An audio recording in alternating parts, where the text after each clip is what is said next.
Absolutely, after the whole election, at Imakono, if you hear my preaching once only, you will conclude that I'm right. If you rescue as a nomenclature after women, but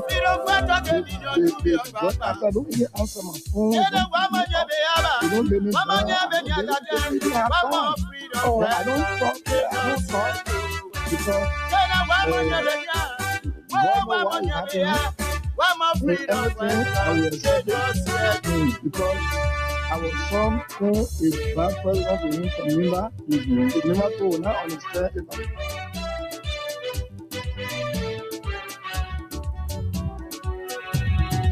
Good morning, Liberia.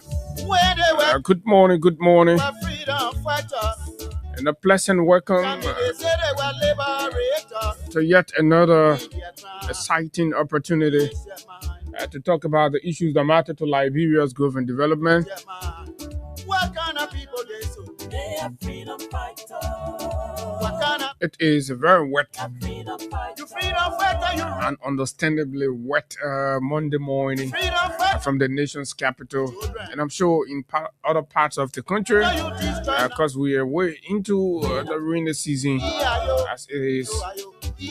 Good morning, Liberia. Good morning, just wherever you are this morning on our voice. What a great way we'd like to welcome you to this June 22nd edition of the nation's premier breakfast conversation. And this is exactly where we discuss the issues that matter most to Liberia's growth and development without fear nor favor. We speak truth to power, and that's why we are the People's Radio. There are too many things to talk about, lots of things happening in the country. And yes, indeed. They were coming, they said they were liberators. All you can do this morning is to join us, invite others to join, share the show as much as you can, and of course drop your comments and reactions to the conversations right here on the big station, the People's Radio, Freedom 87.9. And this morning there are lots of things to talk. Many looks familiar, look usual, for the fact that these very important conversation remains to top the agenda, the public debate, and continue to top the public debate chart, and that is matter surrounding the handling of the 19 million cocaine case in Liberia by the government of Liberia. There's new developments. New developments. You know, from the get-go of things, the government probably thought they who have concealed, managed, and of course bought time, but it appears clear that the Liberian public, the international partner, remain very insistent that the facts surrounding this landmark drug burst in the country must be unpacked, must be revealed. We cannot sit here and allow our country to be turned into a drug hub overnight with nobody taking responsibility. And the public demand has been towering, compelling the government into some actions, but the real actions are there. And over the weekend, of course, thanks to our friend Martin K. Nkwali and his Verity News outlet, by whatever means we do not know, but we're able to successfully release some CCTV footage. But remember now, the government of Liberia, we saw a court document where the LDA had paid the court to subpoena the airport authority for CCTV footage. So while we were awaiting all of that, and of course over the weekend we all started seeing very disturbing CCTV video footages published by Verity newspaper, and it's ownership, Martin K. and Colley, and others have been asking and raising some legal questions around that. The leakage of CCTV footage. When LDA could not have access to these CCTV video footages, under what condition did anybody from the government or the airport authority or just wherever opted to leak them to the media? But the media has its way of getting things. So I do not want to dwell on that a lot, but we will have conversations about it.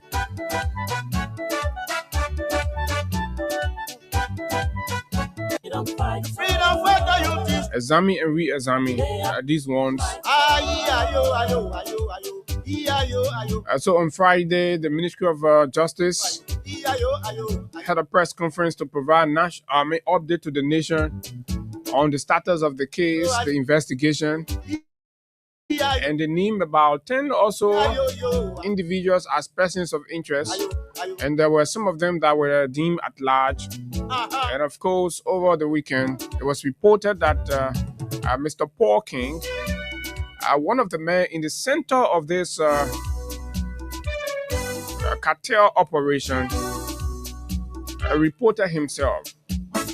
So did Paul report himself? Was it pressure from the US, the British, and other international actors who are either threatening?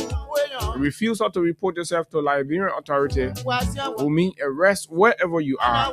So Paul had to give in. We're hearing a lot of things, but that's where we are. Is the government of Liberia treating the investigation transparently? Are they fair with the Liberian people? What's the degree of honesty? As many people continue to ask, why are they shielding the big fish? Who are the names we're hearing?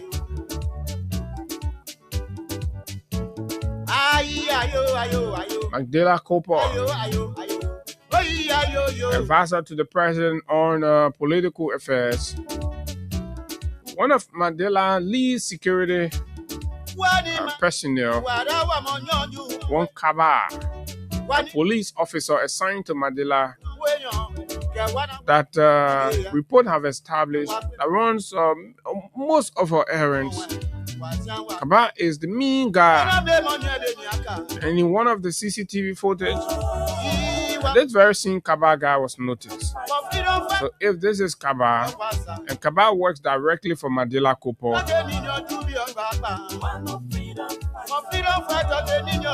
what was Kaba doing there? Who sent Kaba there? Why is the police or the investigators not inviting Kaba and others? Shipping size of the conversation. And our president came from Ghana, where he attended a program commemorating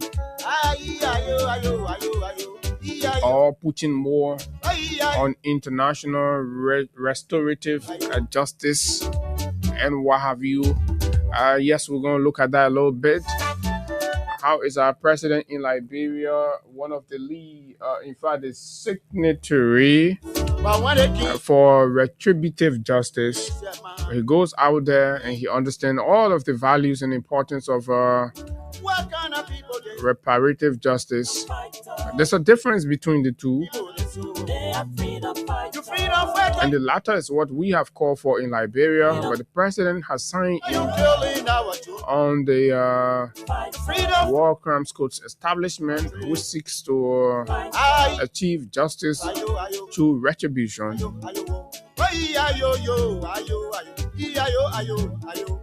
And lastly, this morning, as the CDC prepares to hit the ground, as men have already started descending on Zulu Whiskey, Grangida County. It's quite important. The feedbacks we're getting from Grangida is so very overwhelming. The masses are turning out, the masses are upbeat, and of course, we're going to talk to the CDC subcommittee chair in Grangida County, Samson Boso Williams, to bring us up to speed When they welcome me, they say with preparatory formalities. but when they give their ground, Rather, they change their mind. When they give their ground, they change their mind. What kind of we'll do that shortly at 8:30. But in the meantime, between time, freedom fighter? I'm going to rumble through some of the major happenings in the country. My name is Abu Sharif, and of course, Austin should be on his way. What are you teach right now? It's been raining this morning. Let's see how it plays out. We're going to take a bath of this theme song, and of course, once we come back, we go straight into these plus other issues making news in Liberia this morning. Stick and still, share the show, drop your comments, your reactions, and of course, we're going to find time to recognize some of you, our followers. Music.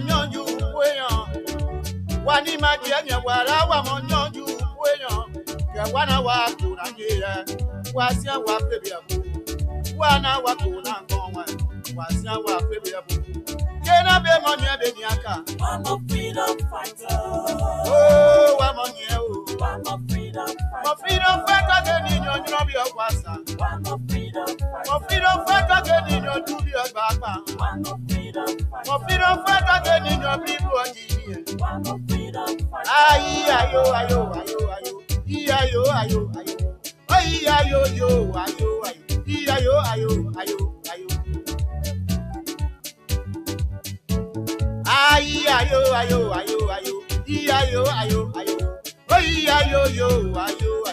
ayo ayo ayo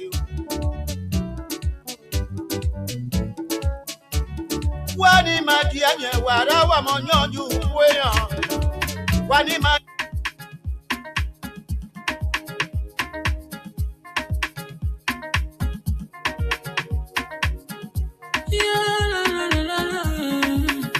It's about musical. There are crimes in many places. In every community, you know, you can see. So if you see crime, you report it. Don't take law in your hands for the right authority. That it can't take care of it. Crime Stopper here for us, bringing safety to your door. Whether you rich or you poor, if you see a you must talk it, I mean you cheche. You wait for your safety. If you see it, don't keep it. You must call to report it. Crime Stopper, the people bringing safety to your door. Crime Stopper, stopping crime and making peace for them before. Crime Stopper Liberia, from the center to interior. Crime Stopper, keeping us safe, they're stopping crimes for all of us. Crime Stopper, the people bringing safety to your door. Crime Stopper, stopping crime and making peace for them before. Crime Stopper Liberia, from the center to interior. Crime Stopper, keeping us safe, they're stopping crimes for all of us. Crime Stopper Liberia is your community crime fighting partner. Don't take the law into your own hands. Remember, if you see a crime, report it. This is a message from your own self, Old Man Sam Sion. Crime Stopper, the people bringing safety to your door. Crime Stopper, stopping crime and making peace for them before. Crime Stopper Liberia, from the center to interior. Crime Stopper, keeping us safe, they're stopping crimes for all of us. Crime Stopper, the people bringing safety to your door. Crime Stopper, stopping crime and making peace for them before. Crime Stopper Liberia, from the center to interior. Crime Stopper, keeping us safe, they're stopping crimes for all of us. Okay, Crime Stopper Liberia is the official partner and sponsor of the Freedom Money Rise on Freedom 87.9. Today is Monday, and so let's welcome all of you folks. Those of you on the taxi cab, probably making your way to work, or heading for school, or just wherever you're probably getting ready for today. Today is the first day of the week, and of course, this is when you get back to finish the tasks that you didn't complete on the last week, and also begin the process of achieving the targets of the new week. So it is a very busy day, and of course, it begins the week, and so yes, we wish all of you all of the best on today as you go out there. To our mothers in the market, we're in we empathize with your situation. Imagine waking up in these rains and going to the market without any hope of you making sale or significant sale to cover for your daily expense. These are very tough times, very difficult times in the country. And to our taxi drivers, yes, imagine waking up as early in the rain and going out there only for an officer of the LTMR to impound your vehicle and issue you some $50 ticket. These are very difficult moments in the country. Turbulent times for everybody, every sector, every aspect of the society are catching hell, and these are the realities that the president must conform himself to, and all of that. So this morning we have some of our very wonderful followers and friends who are observing their birthdays. So I'd like to give this out to our good friend Siafa Manoba Jenikai. Siafa is a very strong and ardent supporter and follower of the work we do here, and of course, Grand Kema County stalwart of the CDC, the Congress for Democratic Change. Today is Siafa's birthday, and we'd like to say happy birthday to you, and many, many, many, many more years to come as you celebrate this very good day in your life. June 22nd. Siafa celebrates with our own dear friend and brother, Meveke D. Sano. Meveke D. Sano is also celebrating his birthday today. He's a very humble young man, very respectful, very calm, and of course, very active as well. So Meveke, keep being you, keep being a great guy, and of course, we wish you all of Allah's blessings as you observe today's day. And yes, okay, so let the celebration begin. Right here, folks, good morning.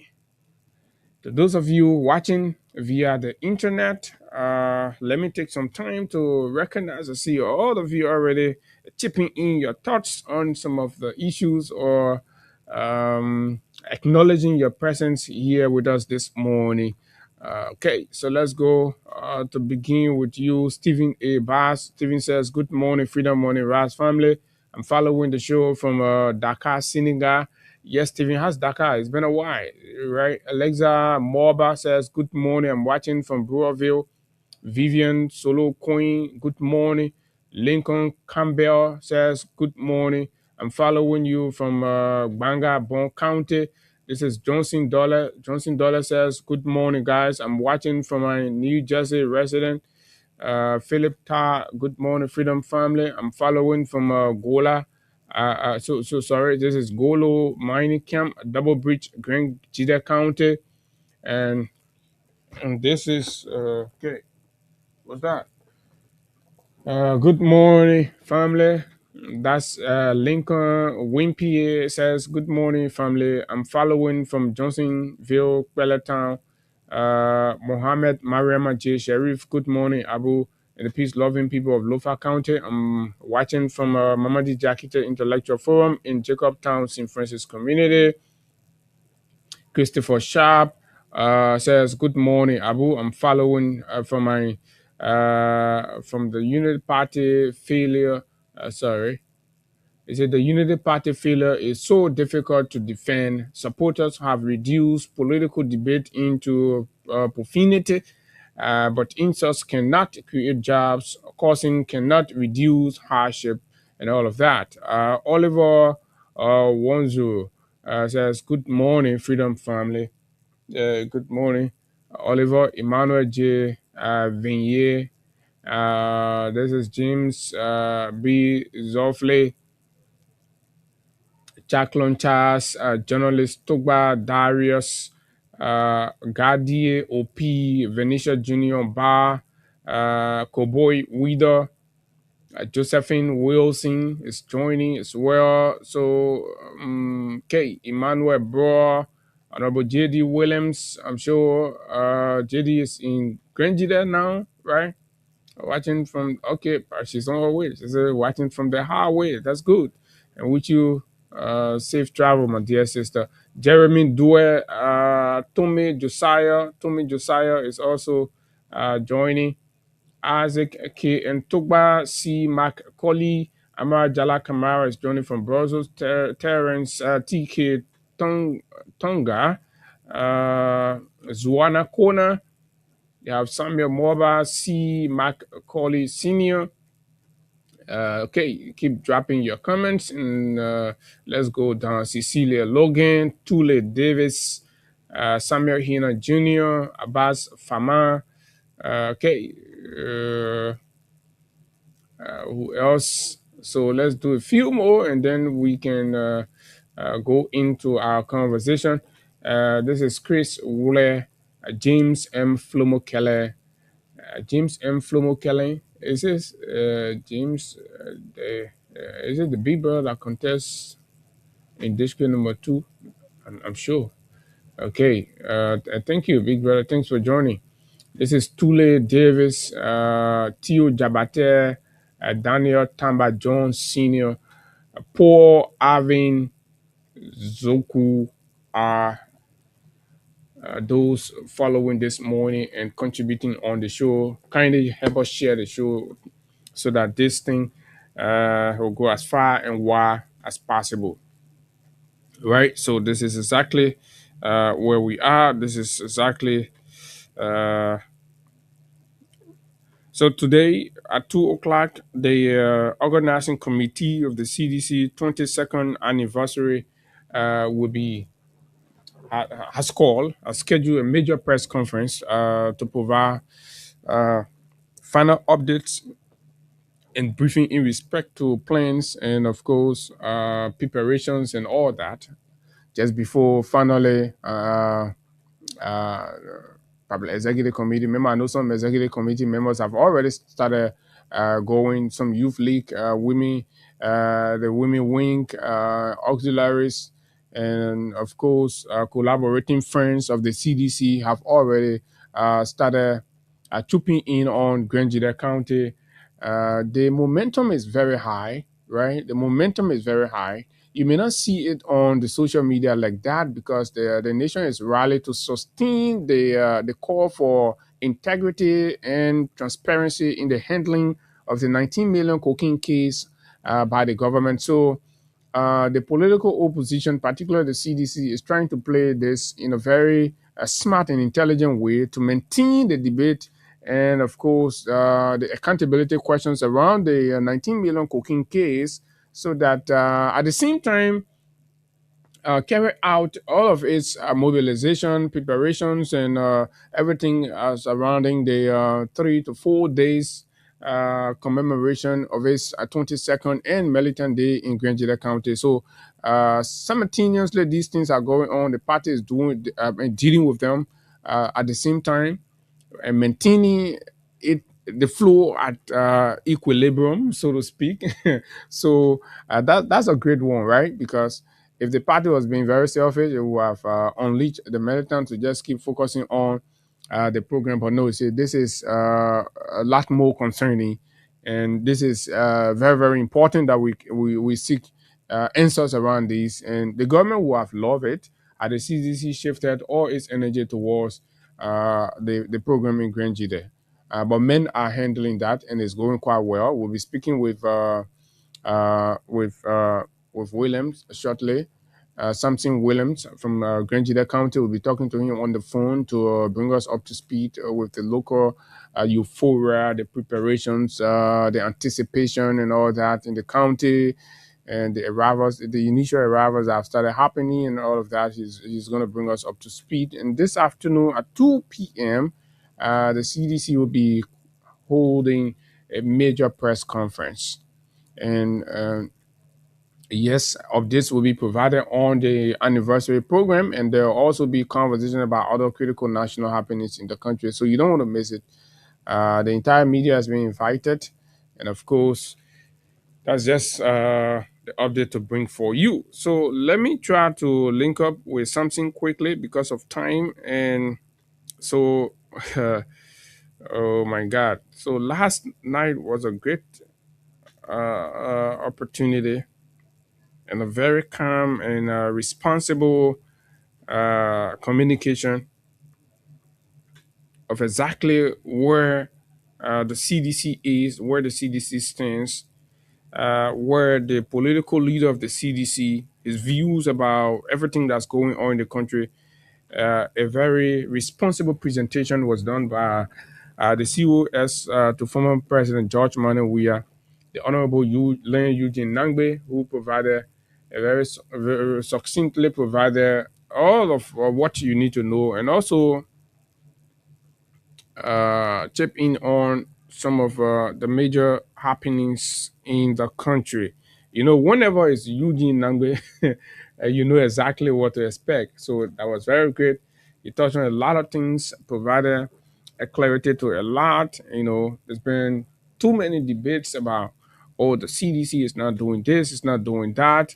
And I like some of the responses Honorable Nangbe provided to our friend Stanton Waterspoon on the show last night. But yeah, that's good. So something, let me see if I can get something on the phone quickly uh, to talk about the CDC program in Grangeda County.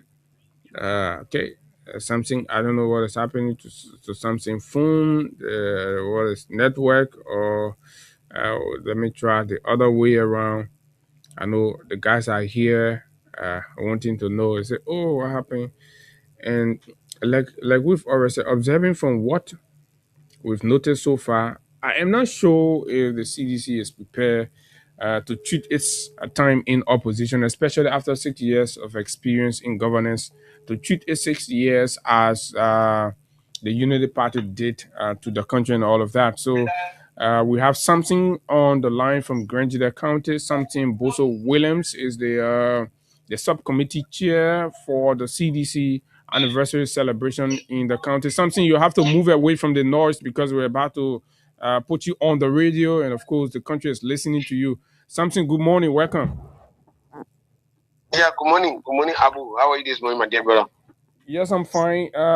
Kind of tell us how are you doing, and of course, what's the atmosphere like in Grangeda County this morning, the 22nd of June 2023, the eve of the kickoff of CDC anniversary celebration in the county. Yeah, so let me say thank you so much. I entered Swaju yesterday evening, and as we speak, Swaju is kind. Everything is going well, and we are in full gear of our anniversary. And mind you, today is the arrival day. So yesterday evening, people started arriving already in the county. So the momentum is building up. So that's a good thing in Grangeda right now. How is the arrival so far? I mean, in terms of how people are pulling in, is it encouraging? Is it very, very exciting? Yeah. Like I said, last night I was at the party up to 12 a.m. this morning. You know, from 8 up to 12 a.m. this morning, people from different counties started arriving. You know, yesterday evening up to this morning, 12 a.m.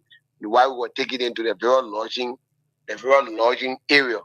So today is the official arrival day based on our calendar of event. Right. So as we speak, other people started coming from the various district because we send motorbikes, you know, that started bringing people from the various district, you know, why the car also waiting on the follow because in Grangeda we got the various district where you have to go and take people with motorbike, bring them on the main road, where the car will pick them and bring them to Swaju. So, but I mean, today now we expect more people to start pulling in since by the calendar of event today is the official arrival date. Yeah, sure. So just to bring you up to speed, we did. I did a communication to our National Executive Committee of the Congo Democratic Change, complaining the Vice President through his surrogate, so Emmanuel Pino, who they are using to honor mine, our grand anniversary program that everybody in Granger is they've been yearning for and want to celebrate today. We will come to the distraction aspect, the side attraction. We don't want to focus more on that. I want to focus on the energy that's put into organizing the program and all of that. The local structure. Talk to me about the local leadership level of preparation for this very big event, because this is very, very huge. I'm told all of the counties in the Southeast are going to be coming there. You are the host. How well did you prepare for this? No, to be honest with you, we are fully prepared from the day they announced Granger as a host. And we started preparing ourselves and making sure that our major concern of the whole anniversary is for all the joy, and making sure that the partisans well-wishers should come out in their numbers to be able to celebrate the Tenego 27th anniversary program. So as we speak, from the day we were appointed up to now, the mobilization has started long since. Okay. So mind you, in Granger we have 56 community. This is what happened during the 56 community. We went there as a soft committee. Okay. And also check out down the soft committee in the 56 community. Each other community, we have 25% on the ministry, 25% on the youth league, 25% on the exotic network, the first time voter. Okay. And we have about 25 different leadership. So in each community, we have 125% on the leadership. Okay. Don't forget about the ordinary partisans. So we damn this the 56 community talking about 7,000 leadership in the 56 community, with the exception of our ordinary partisans. Okay. So that tells you that the mobilization from the team here did extremely well with the kind of strategy we are putting in place. So when you just bring the 7,000 leadership up, you get to know will be locked down with 7,000, adding the districts, because the soft committee choked down to the very district.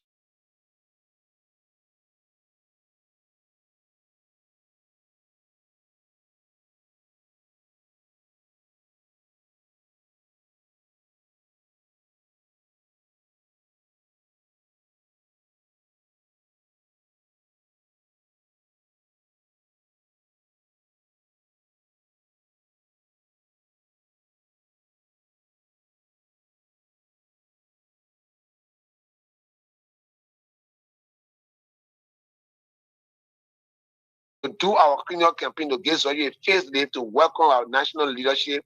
And we only decided to bring 14 community all of 56. Why? Because the capacity at the time of the feeding, the place was so jammed. Yeah, so we decided to bring only 14 communities so that we can feel that the final anniversary. So the people you saw during the cleanup campaign were just 14 community leadership that we brought us at that time. Wow. So it was just 14 community leadership. Yeah, 14 out of 56. 14 community out of 56. That was massive. Because why we so when it came out, all partisans said no, our 14 community leadership can just go, we will add on to the now you see the numbers started adding up. So mind you, we bring in the 56 all with the ordinary partisans.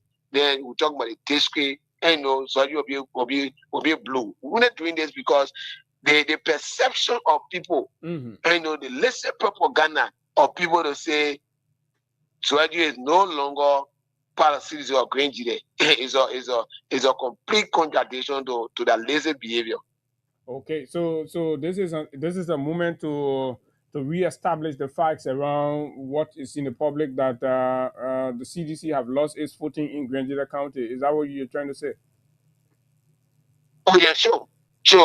Because they got other surrogates that make the government to understand that they shouldn't waste their time, because CDC have lost relevance in the county. Now they decided to play other tactics, because when they saw the 14 community leadership outside the do cleanup campaign, and they started getting different mindset, because they felt that what they said was lie, It was far from true. Because anytime you say CDC, anytime you say Grenadier, you talk about CDC. Not just on the lips of the people here. CDC is within the people's heart.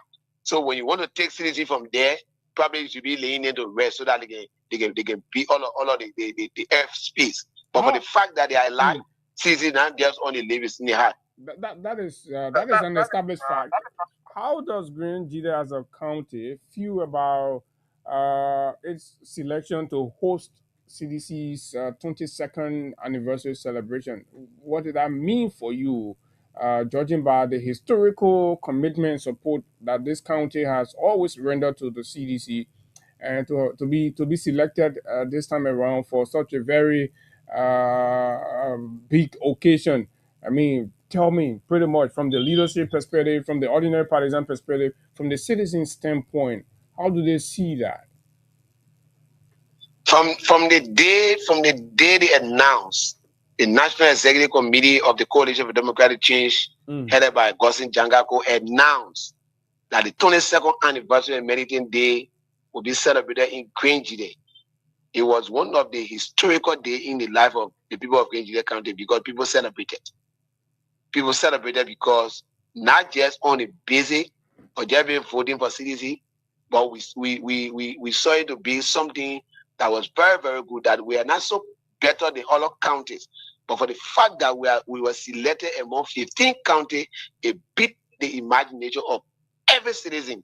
So we had nothing to do, citizen had nothing to do at the time but to celebrate and to see Grenadier hosting the 22nd anniversary. So everybody was happy. Even up to now, Jate Miseko said now, because today we start the publicity in the Vero community again. So if Jate Miseko said go to the market, today nobody will say the whole market will be upside down because people just at now we just hear CDC music, they upside down because the anniversary, people now are taking it to be ordinary anniversary. Mind you, if your mother gave birth to you and you reach, because it's difficult for somebody to reach your birthday, either you get sick or something bad happened to you.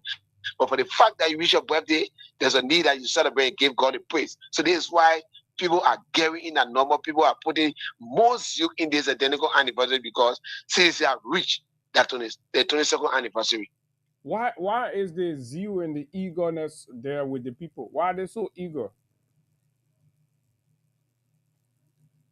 Hello, something. Are you there? Hello. Something. Hello? Yeah, I was asking why the people of Grenadier are so this eager for the CDC. Are you getting me? We're encountering some challenges with the network connection, and something Boso Williams is the CDC subcommittee chair for Grenadier County, and of course leading the people.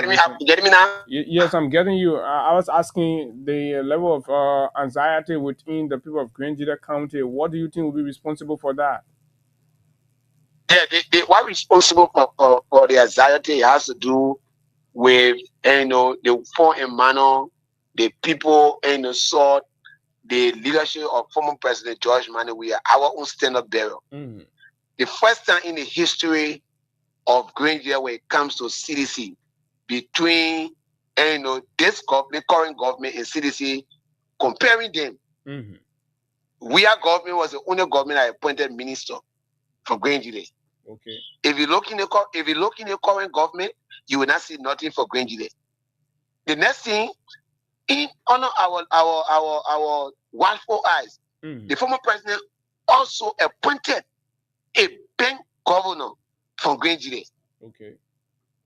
So now something that never happened for somebody to serve a bank governor. Now the next thing is there is nowhere in the history of Grenadier where a government has. Oh my God. Come on. Okay. When I'm happy, we're going to have the referral hospital. Something you got to go back on that because the network kind of glitched a little bit. So you got to go back. What were you saying? Yeah, I said first time in the history of Grenadier to have a referral hospital for the southeastern region. Okay. It was only the Wea-led government. Now, during our own term, if you look the road leading from Toastan to Zweju, it was rehabilitated by John Ubote. And the technical contract was given by President Weah. So during John Ubote administration, you will find out that people have easy access. But if you compare our 6th year and now when it comes to the rain season, right now, the rain is not raining in great year the previous years. Okay. So now the rain is better. President Weah, under his regime, make our people from Kunemo district, district number 2, what we have representing Marie Johnson, the first time in the history of our county for a government to rehabilitate the road leading from Zweju all the way to Kunemo Zia town or under the Weah government. When it comes to the people from Niao, there's a town called Niao where market women every Saturday is a market day for the people of Niao. Under President Weah government, he decided to also give contract to John Ubote that rehabilitated the road from Zweju all the way to Niao. As we speak, people have the easy access. These are roads that Senator Zoe Manuel Pena can use to go and talk what he want to say. But these are roads right now benefiting. And under the Weah government, the first time in the history of Green Day, for a road to go to be rehabilitated, under the Weah government.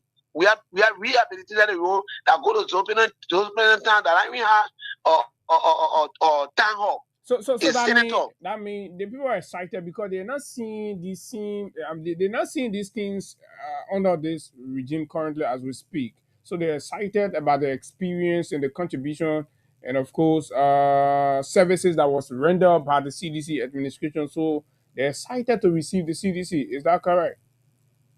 Oh yeah, sure. These are things that the people have on their list. And the list go on, and the list, what I just named, they're not just all. And normally when you come to Zweju, you'll find out that Zweju been dark. But right now, under the Weah government, and because of Weah government, we have LRB energy. Okay. And we have solar, we have the solar panel leg that send the 6th year up to now that stay making Zweju to be a very, very good area. So the LRB energy that we have brought to this county, the expansion right now is moving from one direction. Why? Because at the time they never had the idea to bring layer down there people in darkness. But in that well by bringing LRB energy that benefiting right now. And one of the senators, so it might have also benefiting from the Denego facility that I just named to you. It seems you really want to take a shot at Zoe Manuel Pena. So let me ask you quickly about Zoe. Tell me how grounded Zoe have promised. Zoe and Kanu Bagbala have been promising the Unity Party that they will deliver Grenada to Unity Party. I mean, how grounded are they in the county? Now, thank you for Kanu Bagbala. Since Kanu was born, and we identified Kanu to be a son from Grenada. Kanu Bagbala have nothing to show in this county, even at this level right now. At this level, Kanu Bagbala, when you enter Grenada today, the first place you see Kanu Bagbala fighting to go sleep. When you can enter you said you fighting as a guest to fight for guest house. You see Kanu also fighting for guest house because Kanu had nothing in this county to show. So Kanu is a regime collaborator. So let me just point you one side. For Zoe Emmanuel Pino, Zoe Emmanuel Pino want to always hide behind the CDC. Let me just give you a story city. What I want to know is Zoe really connected with the people like that?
get sick, but they can't touch it, that they can pull over the horse.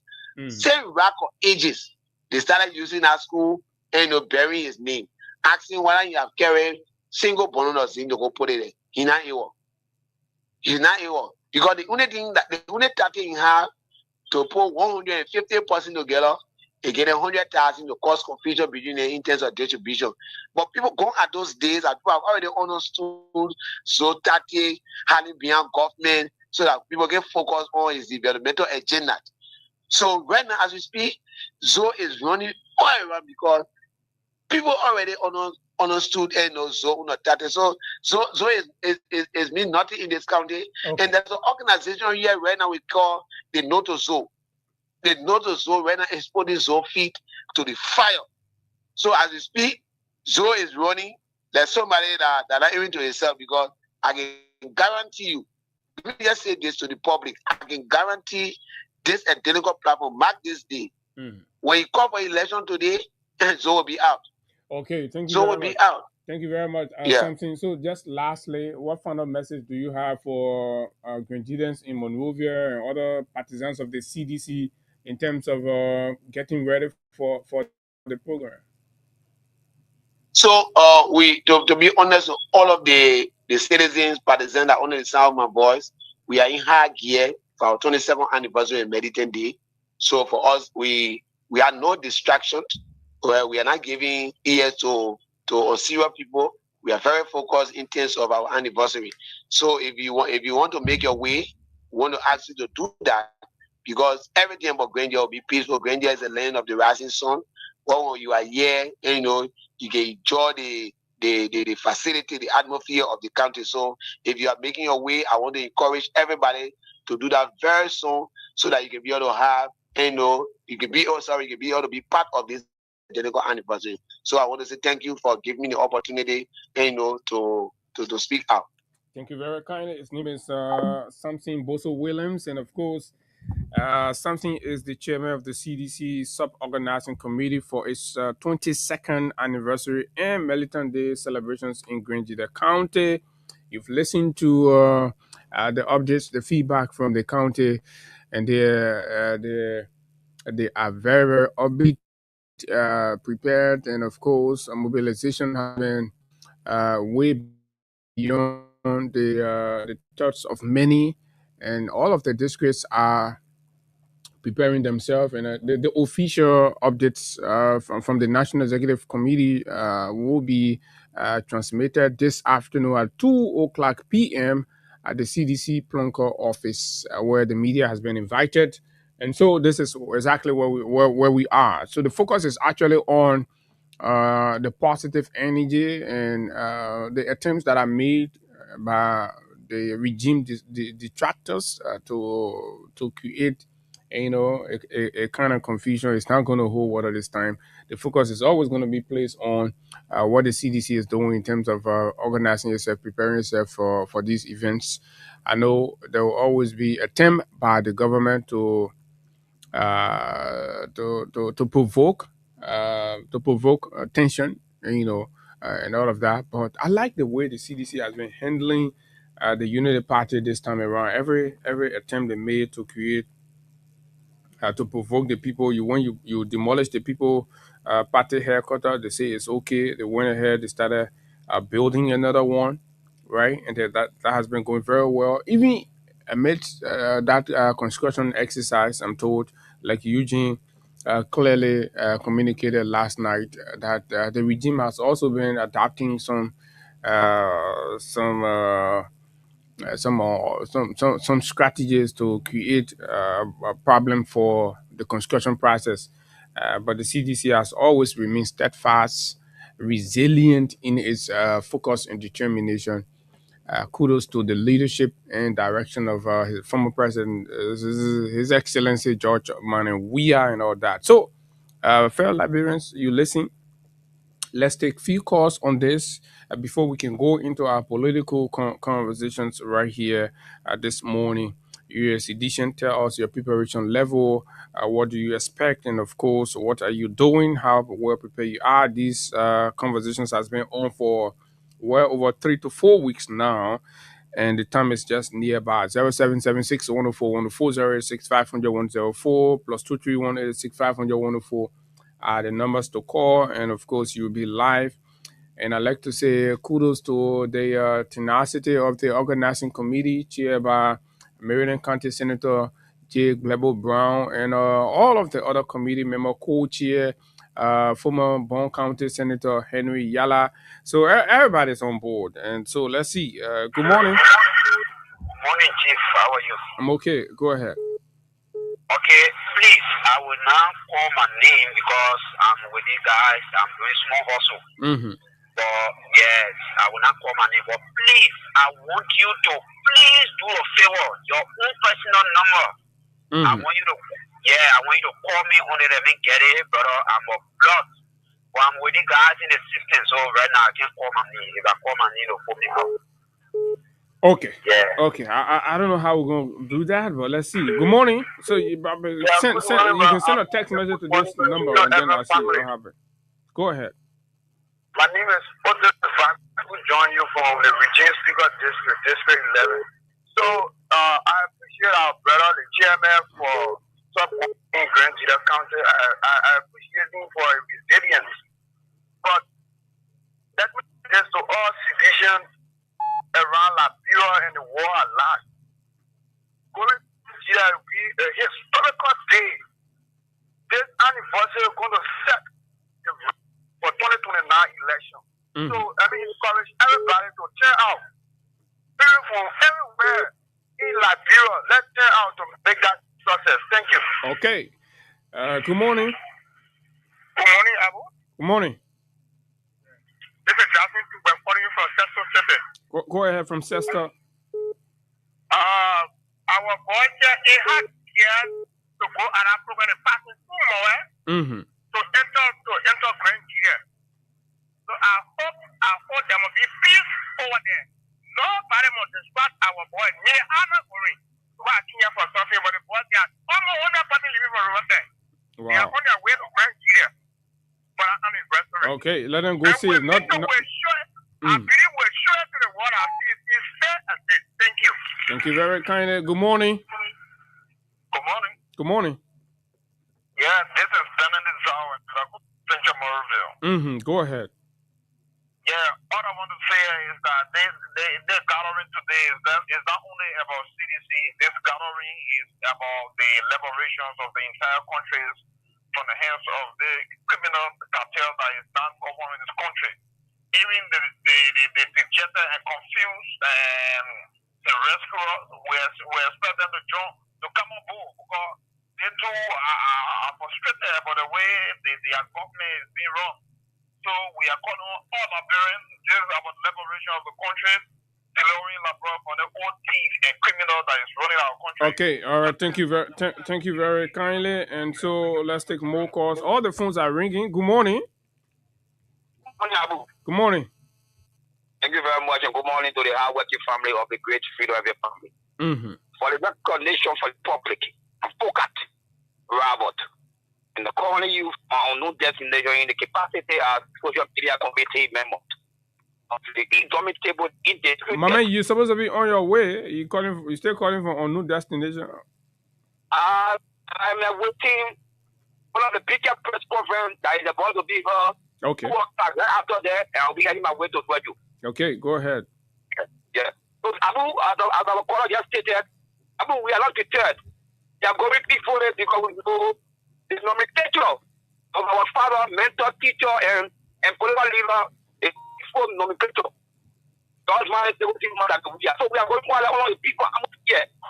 I will tell you, Abu. People of Syria, they want to carry the country to kill your people that don't pay that have done nothing. No chaos business, my friend. No chaos business. We're going to go peacefully exercise our political franchise and come back. Good morning. Yeah, good morning, Abu Sharif. Morning. My name is Steve Bozo. I call from Grand Cedar County. Go ahead. This morning. Mm-hmm. Something Bozo William has said it all. And look, Abu, this medical month is a month of reflection. Because looking at Nigeria as a country, and it's not just a country that was selected based on metric, but it's based on the ideology and the way in which the Nigerians are openly embrace the idea of the CDC and His Excellency Dr. George Manneh Weah to come and elect the minds of the Liberian people and transform this country into a country that we all want to see.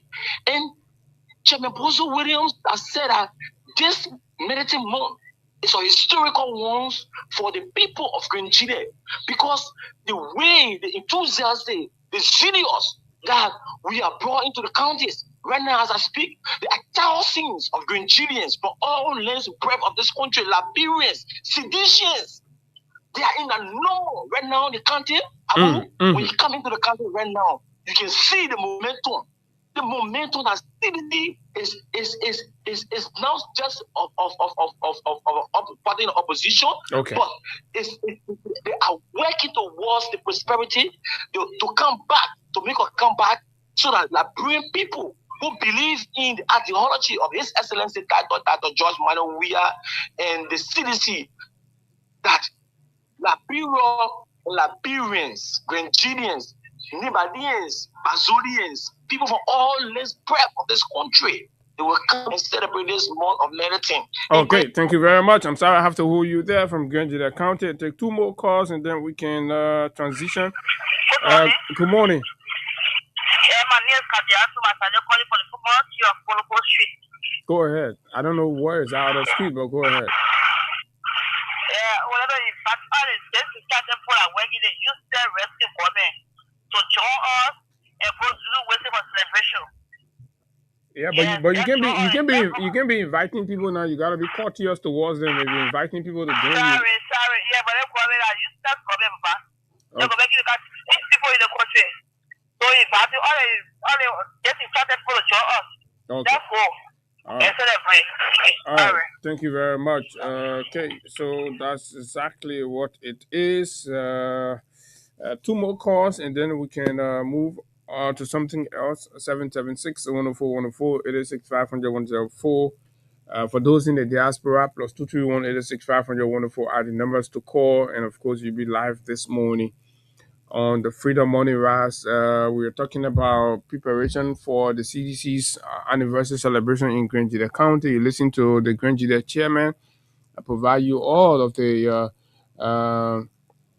update that you need. And I've also told you why the CDC is not ruthlessly engaging on the social media in the midst of the 19 million drug saga. Good morning. Good morning. Morning. Abu Kamara. Yeah. This is hello. This is Abu Sharif here. This is Jimmy Reed. Go ahead. Well, CDC has done it, and to continue to do it. The God of Abraham, the God of Jacob, are already lacked our distracted. Okay. Thank you very much. Good morning. Good morning. Good morning, sir. You're the final caller on this segment. Go ahead. Yes, my name is Simon P. Johnson. Joining you from Panama Junction. Go ahead. Yes, Abu, I want to ask you a short question, man. I want to know whether you are political commentator or you are journalist. All right, I'll respond to you later on. So, this is it. So, folks, that's where we will hold this right here. And so let's move to something else this morning. And of course, that is a bit of update on the trip of our president to Ghana. And our president over the weekend, but just coming into the weekend, travel to Ghana for a program in that West African state. And so while there, the president spoke or took a global stance on reparation. Okay. were emphasizing on homegrown reconciliation efforts and all of that. So, but the attention is drawn to, you know, in transitory justice framework, under transitional justice arrangement, you adopt accountability measures, and part of that is because you cannot achieve a transition without accountability and justice. And so there are schools of thought. They're the restorative justice model, and they're the retributive justice model. So under the retributive framework, you'll be talking about uh, accountability in a way where perpetrators will pay for the crimes or the violations that they committed, right? Where people will be sent to jail, and then there will be punishment assigned, right? Uh, at equal length or whatever. But yeah, but under the restorative justice framework, something that I support greatly, reparation, that is identifying the causes or the effects of the egregious actions that happen during probably a historical period in any country or any given society that did not occur well for other people. So society then will adapt a framework in achieving justice by identifying the problems that were inflicted on people's life, the difficulties that were incurred, and repaying that, to repair those damages. For example, probably people lost their families, they lost their breadwinners, people got amputated, people got this and that. Society will take up the responsibility to say, you know what, we have to pay back to restore the dignity to a certain extent for all this mayhem. And then perpetrators will then take responsibility to pay. For example, you're talking about slave trade now, right?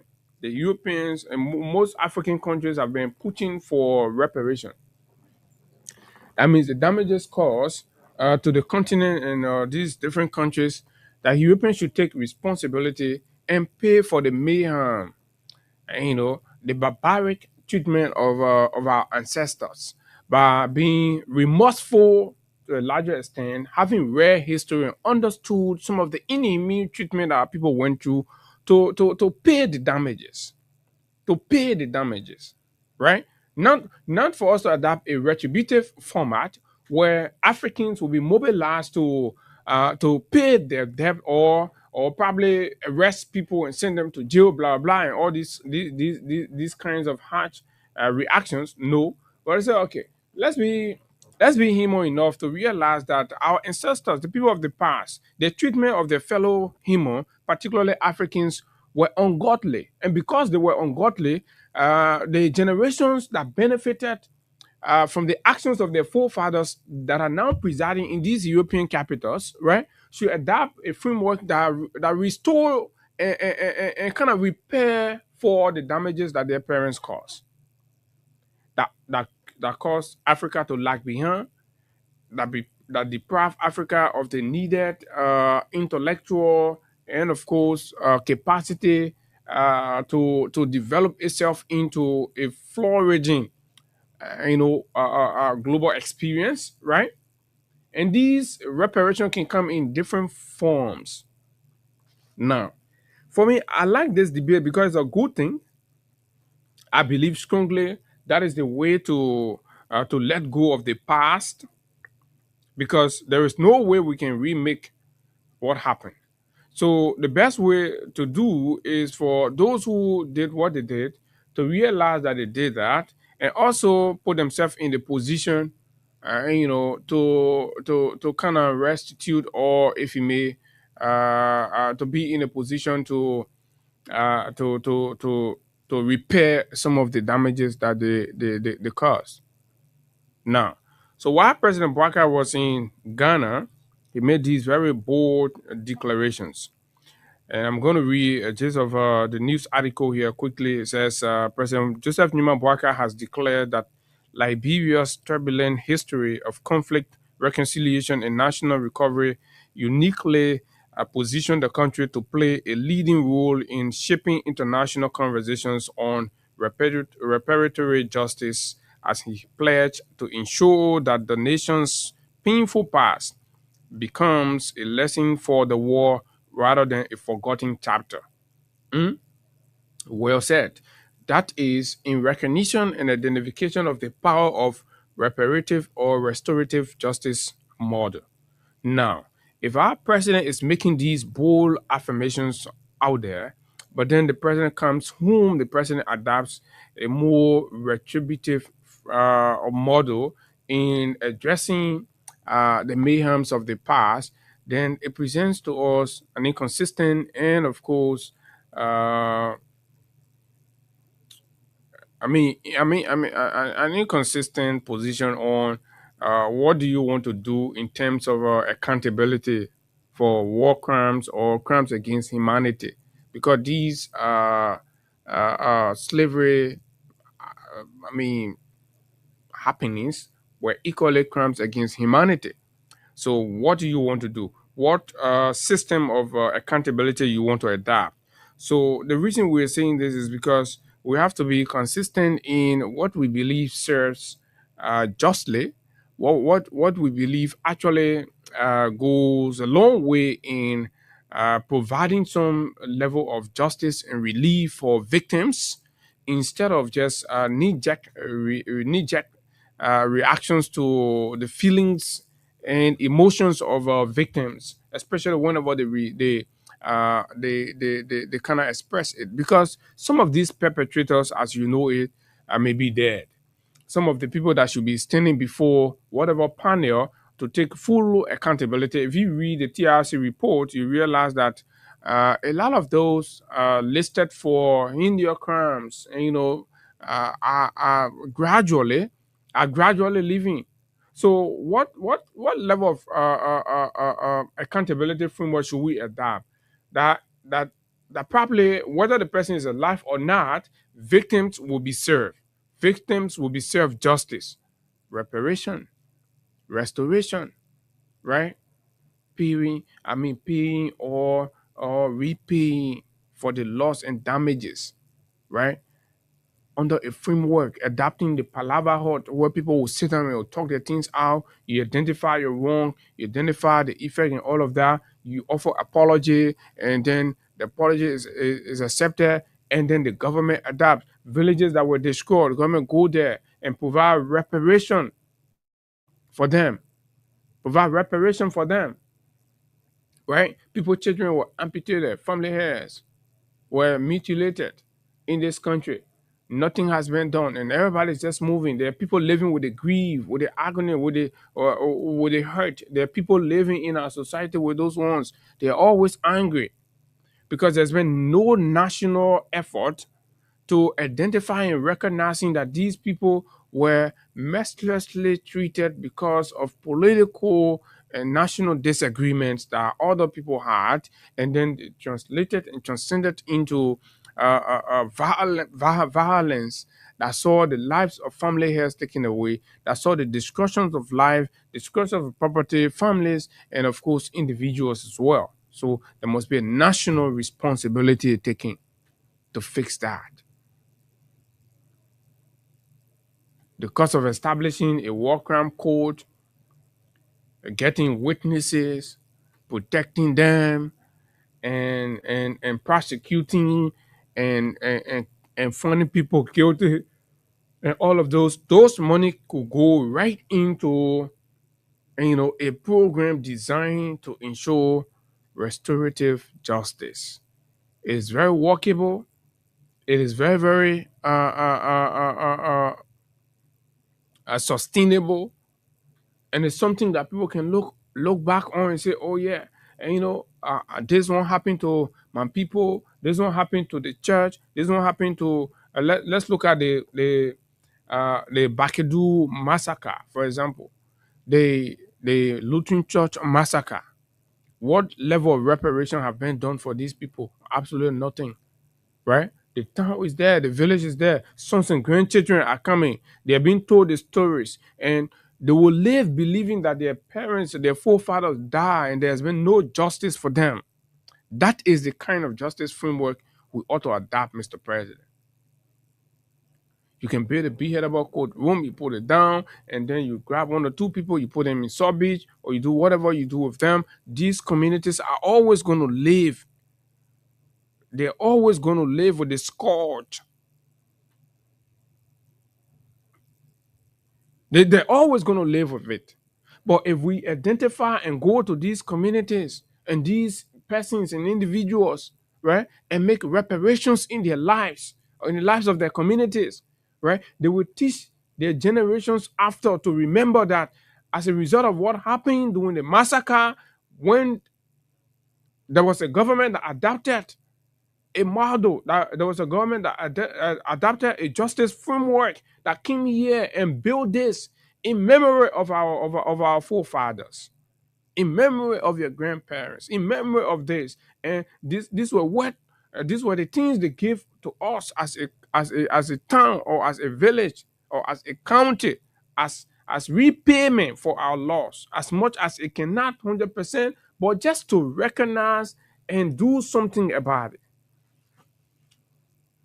But no, because of political correctness purposes, we say, oh, we won't bring war crime court. Every other budget year, we are sending money there and we are seeing no practical action. You realize that by the time the 6 years of Mr. President is ending, we will spend over $3 to $4 to $5 million in this war crime court thing, and to no end. Why if we take that $4 to $5 million and put it into capacity building programs for victims, identify victims and their children and their grandchildren, identify them, put them into something that change their life stories around, that turn things around for them. Instead of taking it, putting it into a war crime court office where a few elites are being paid and they're feeding their pockets with it, and the victims are languishing on the streets, they're disturbed, they're everywhere, their lives have gone back, and they're living in misery. What is justice if the victims cannot feel the impact, cannot feel the transformation, cannot feel the difference? What is justice? Justice to appease the political whims of a few political elite as they go against certain rival groups or rival individuals? Or because you're politically at odds with a certain group of people, and then you adopt a framework that appease your political taste, whereby the victims are out there languishing, seeking and yearning for justice, actual justice that invokes transformation, that invokes change, that invokes difference in their lives and make them better citizens. Look at the boys on the streets, the combatants, look at them. What has the country ever done to make them better citizens, to reintegrate them fully and actually? We all drive past by them, make mockery out of them, call them names. But the society led them to that. There were individuals here who recruited them and made them who they are. What have we done, right? What have we done to restore their dignity as a country as a form of transitional justice? What have we done? The state must take full responsibility, just as Africa is demanding that Europeans take full accountability. Europeans and Americans take full accountability and responsibility and pay for the damages they caused the continent. We too, as a country, as a government, must adopt the same thing. Instead of setting up a political bureau that employs political elite, cronies, and of course partisans, and begin to feed them with tax dollars, while the actual victim of the war sitting there yearning for justice. Every time they remember how their parents, how their guardians, how their children were killed before them. They feel bad about the country. They feel bad about themselves. Yes, they feel bad about the individual who perpetuated these harms, but one could argue that these individuals, right, were being recruited. A lot of them. So who in the end takes full responsibility? Because we can't go back to a point where everybody gotta go, oh, pay out there on the other person, pay out there on the other person. You grab an old man. So are we gonna go to take the dead body of Prince Johnson, for example, to do what? How can that translate into accountability for the hundreds of lives that were killed, murdered, massacred in Bakedu, for example, Bombay Hills, in Nimba, the Lutheran Church, the Catholic nuns? Something has to be done, and that's the kind of things the president should be adapting. But the president left the track and said he wanted to focus on retributive justice. I mean, that is an eye for an eye.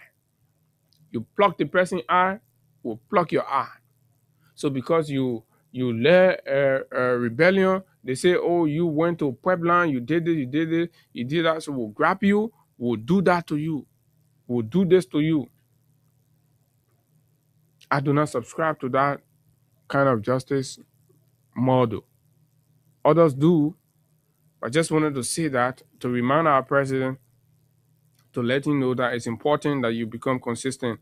We welcome your presentation in Ghana, but we hope at the same time those presentation can re-inform your choices on accountability and justice for the war in Liberia, and put our money into something that directly impact the life of the victims of our war.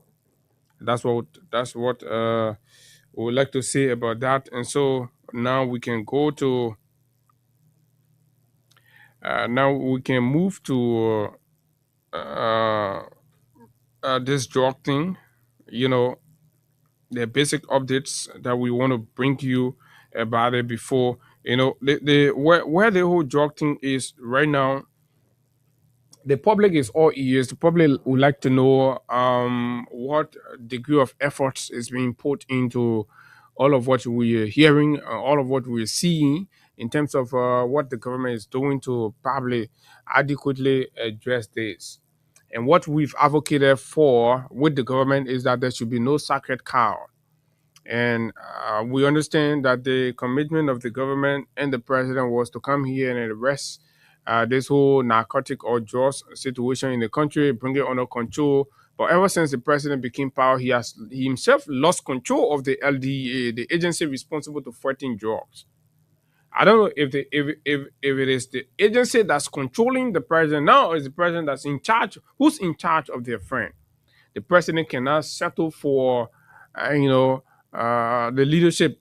Ever since he became president, in less than 3 years, there's been about 3 different changes, unstable, and of course, leadership at the LDA. Why has the president lacking the capacity and the capability to firmly institute authoritative leadership at the LDA? Something that have created loopholes in the nation fight against drugs. I mean, whether you agree or not, whether you accept that or not, but these are the facts. These are the realities, and they're all over the place. You cannot fight when the institution responsible to tackling this, addressing this, is polarized, is infiltrated, is micromanaged. You cannot, because exactly what's going to happen is that the cartel is going to infiltrate the loopholes, and this is exactly why the enablers are managing the president in an inefficient way in providing leadership at the LDA. Oh yes, they like it that way. They want the president to be this subtle in his approach to the LDA, and they've always managed it. Imagine the president appointed the guys to be officers in charge for 90 days, and the guys have been there for well over 6 months or so, or even more, and they're still there. and they stay there lacking legitimacy, lacking authority. And so you see. So I like to always identify where the problem's coming from. Then we come to the issue. Because I believe firmly if there is an authoritative leadership in charge with the requisite legitimacy and the requisite constitutional backing and the presidential support, trust me, some of what's going on to a larger extent, I believe, will be a lot more under control. But when individuals believe that their time there is hanging and they want final approval, anybody can just use whatever proximity that they have with the president. Because what time do you have to go and clarify and establish the facts around what people as powerful as Mandela Kopo will pass by you? What time will you have to go to the president and say, "Oh, Mr. President, this is the request that was made by your advisor for political affairs." In fact, some of the guys don't even get the opportunity to see the president. They don't. So, and that's why the president has to put people there who look people in the face based on the strength of the authority that they're holding on to, right?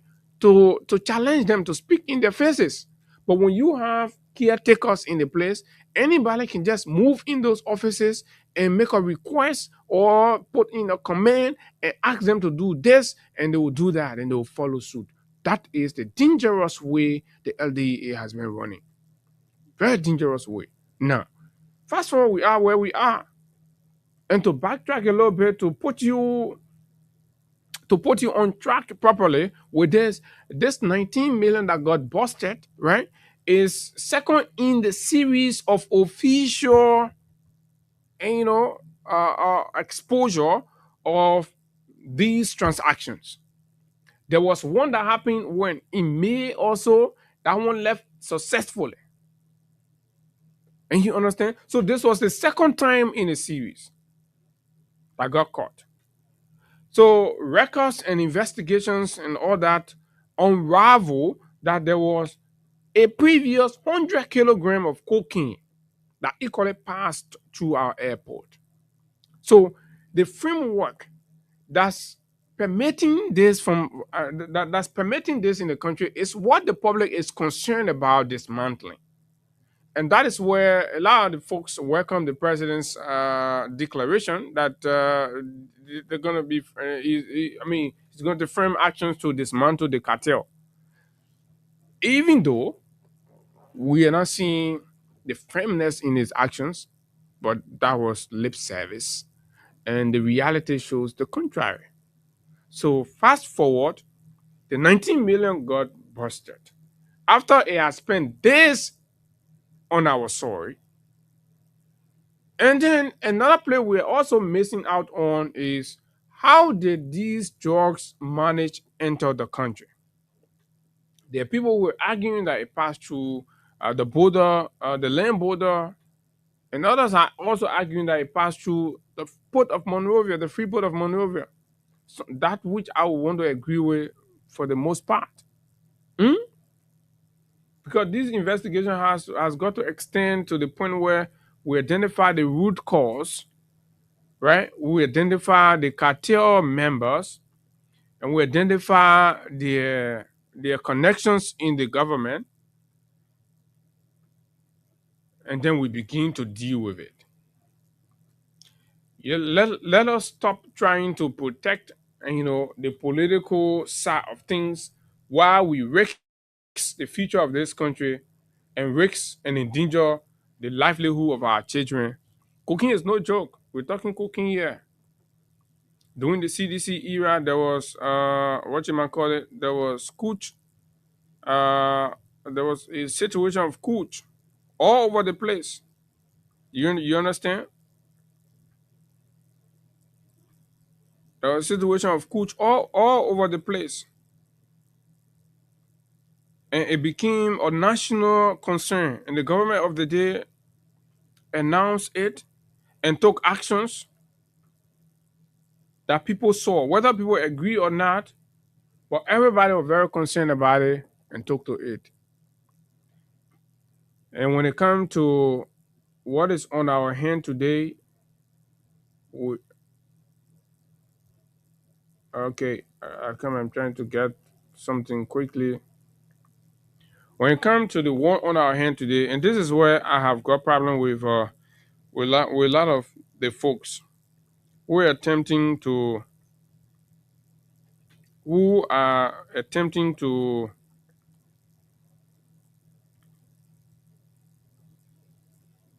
okay who are attempting to shield or intellectualize the conversation because they believe it is their party.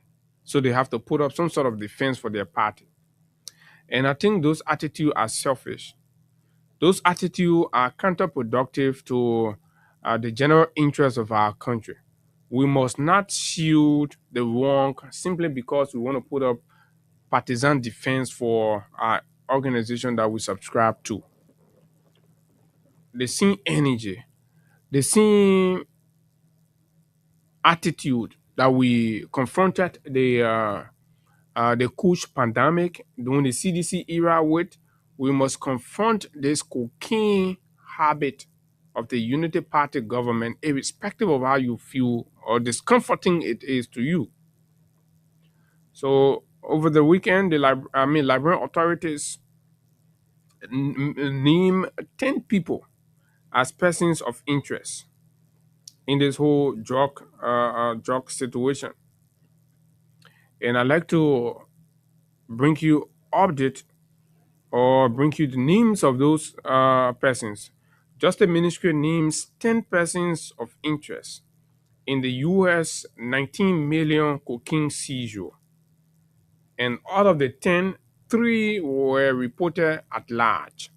That means they ran away and we don't know where they are. Authorities have now got hold of them. And subsequently, one of them have turned himself in, which we will come to, and the conditions under which that individual, turn himself in.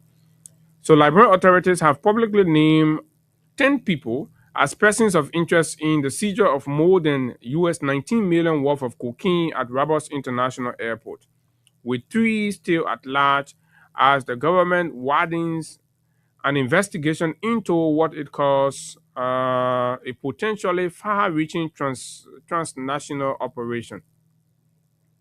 Potentially far-reaching transnational operation. So what the government is trying to say, with their investigation, what they're seeing, this thing looks very big, wide, and is a whole coordinated actions among countries. Somebody is telling me that Jojo going Sierra Leone, but man, free, the man can travel now, man can go whatever. But the thing about going Sierra Leone, because they say the kingpin beyond all this thing is hosted in Sierra Leone, and he's reported to be the son-in-law of the Sierra Leonean first family, the president's daughter. The disclosure made Friday by Justice Minister Anthony General Councilor and also Tour covers about 237.6 kilograms of cocaine intercepted June 8 and comes amid mounting public pressure for authorities to reveal those linked to the case and ensure an impartial investigation. Since June 8th, it happened. And today is June 22nd. Do you know how long the government has taken? Now you understand why others are calling for independent investigation. So the same way the country demanded during the CDC era on the mop-up exercise that there must be independent international forensic investigator, I believe the fact that this government has handled this investigation since the 8th and up to now, they cannot establish anything, then the country should rally for independent investigator to take over or take charge of the investigation. And our partner will be more than willing to come in, but it has to come from the government. It has to come from us to them, and then from them to the partners. At an emergency, I want to just go straight to the names. Okay, Those named as persons of interest currently in Liberia are Philip Young, security manager at GLS Menzies. Festus S. Musa, a cargo handler at GLS Menzies. That's the company. Okay, and then you have Festus, okay, a cargo handler. And then you have Ruth Gbapewe, an RRA scanner agent. Achi Yamfor, a cargo handler at Express Handling Services. That's EHS. Arthur B. Abdullah, Chief Executive Officer, Express Handling Services, Geraldine Zion, an RRA scanner agent, and Mohammed Bora, Security Director at Rabas International Airport. The three sought by investigators are Paul J. King. Those are the ones that were reported initially at large. Paul J. King is the Chief Executive of GLS Menzi.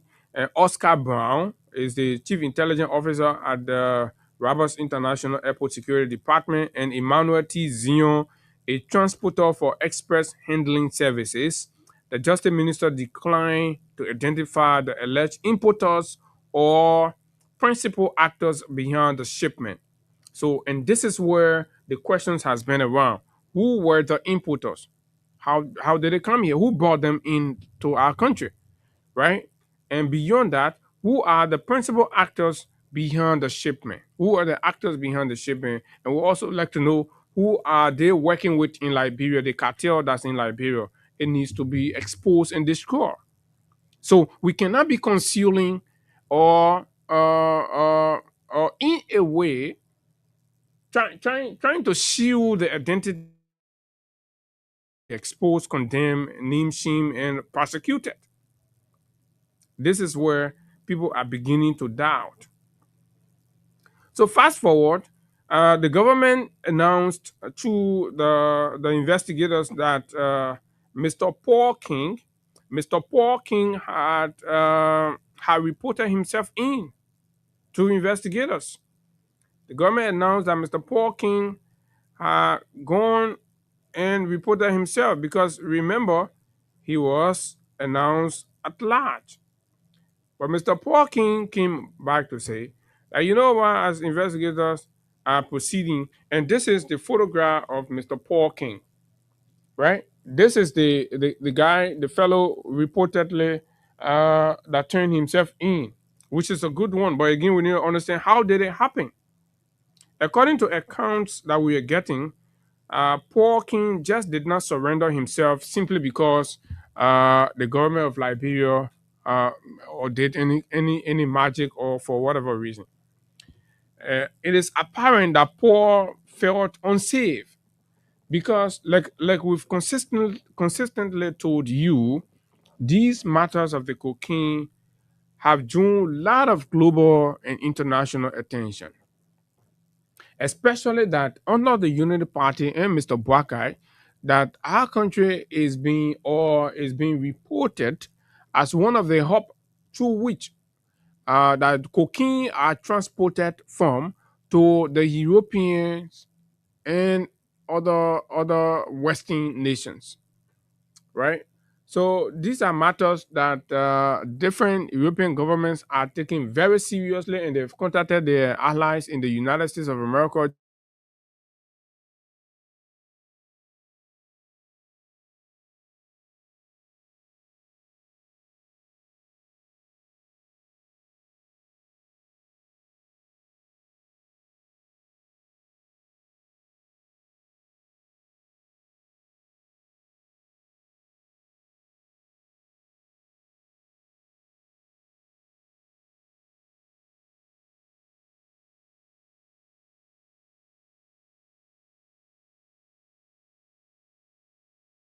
that the government is actually ignoring the investigation process or processes and is downplaying what it should actually be doing for the most part. So it's taking efforts from the public criticism or the public pressure and they're also taking effort from our friends and partners. Whether you like it or not, these are the facts.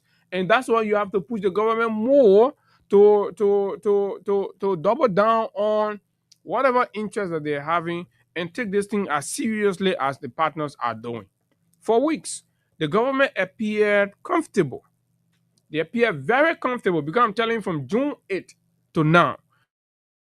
For weeks, the government appeared comfortable with the fact that Paul King, the CEO of GLS, Emmanuel T. Zion, the transporter of the drugs, and Oscar Brown, the security manager or intelligence officer at the LRA, and for weeks, these people went large, and this other guy, Oscar Brown, even traveled to China. They put the very man on a training trip to China, and this man left in China. He escaped. He escaped. And there's a recording out there where he phoned in on a talk show to say that he left because he had gotten information that whoever it is were planning to harm him at the airport, apparently to destroy evidence. So you see what is happening? So who made the call? So who planning to destroy or harm Oscar Brown? That Oscar have said he is safe wherever he is, but he's afraid to come back home because the system has plotted to harm him. When the system should be creating safe haven for the men to come in and report to investigation. However, interest from the United States and British government reportedly changed the dynamics. It is clear that international pressure compelled Paul King to return to Liberia rather than risk arrest abroad. So this is what is happening. So you see a lot of them coming in now because they alert. You wouldn't want to be, grabbed out there. So you rather come home, right? Or you stay there when you grab there and then you know what's up. Now that Paul King is back in the country, the government ought to be transparent, timely, and accountable in the process.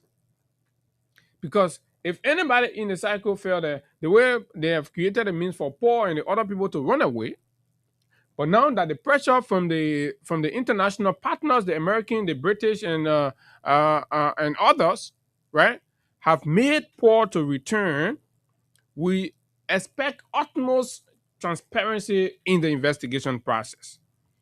According to accounts circulating around the investigation, it was Paul who instructed the GLS security manager. When the issue happened at the airport, it was Paul who allegedly, phoned in and called the security manager, Philip Yon, to inform the airport security that he was willing to give them $500 US if they could simply allow the consignment to be returned to Emmanuel Zion, the transporter, so that Emmanuel could make away or could get away with the consignment. You understand? Now, it is further noted that when the drugs were discovered, Philip Yon contacted Paul King. Philip Yon is a security man to the airport. He contacted, to GLS, sorry. Philip Yon, the GLS security man. He contacted Paul King and informed him of the situation, requesting that that he identify the owners of the consignment so that proper claims procedures could be followed. So, Ochi, they both not catch a thing. So, who get it? You need to tell who get it. So, we'll tell the people so they can begin the process from there. And you understand? Paul King reportedly provided several telephone numbers. One of the individuals allegedly answered Philip's call. But after the consignment was mentioned, he claimed to be on a highway, ended the call, and has remained unreachable. So as these guys are reporting in now, it's a perfect opportunity for us to get to the bottom of this thing. Another troubling event is that Paul King later attempted to delete messages previously sent to Philip Yon, the security man to the airport. However, Philip reportedly preserved evidence by taking screenshots of other messages, including the contact numbers that have been provided investigators, including members of the NSA and the Joint Investigation Panel, have been informed of this and are in possession of Philip's phone. And last, we will tell you that the most intelligent thing to have done was to put this thing in the hand of the NSA. And I mean, sometimes you just got to be in a position to recognize people for what they can do. So you see where we are getting? Because NSA ain't coming do that your regular thing on the street what you can be doing. First thing they grab all the men and phone. Start taking all the things from inside. As part of the investigation, because you ain't coming leave you for you to start deleting, doing all kinds of things. So this raises important question. Now, so these are moments where the country or the nation is getting very closer to the actual exposure that our government has been holding title for weeks, since the 8th of June, and today is the 22nd. You understand? We're getting very close, and thanks to our partners. And I like to repeatedly say thanks to our partners.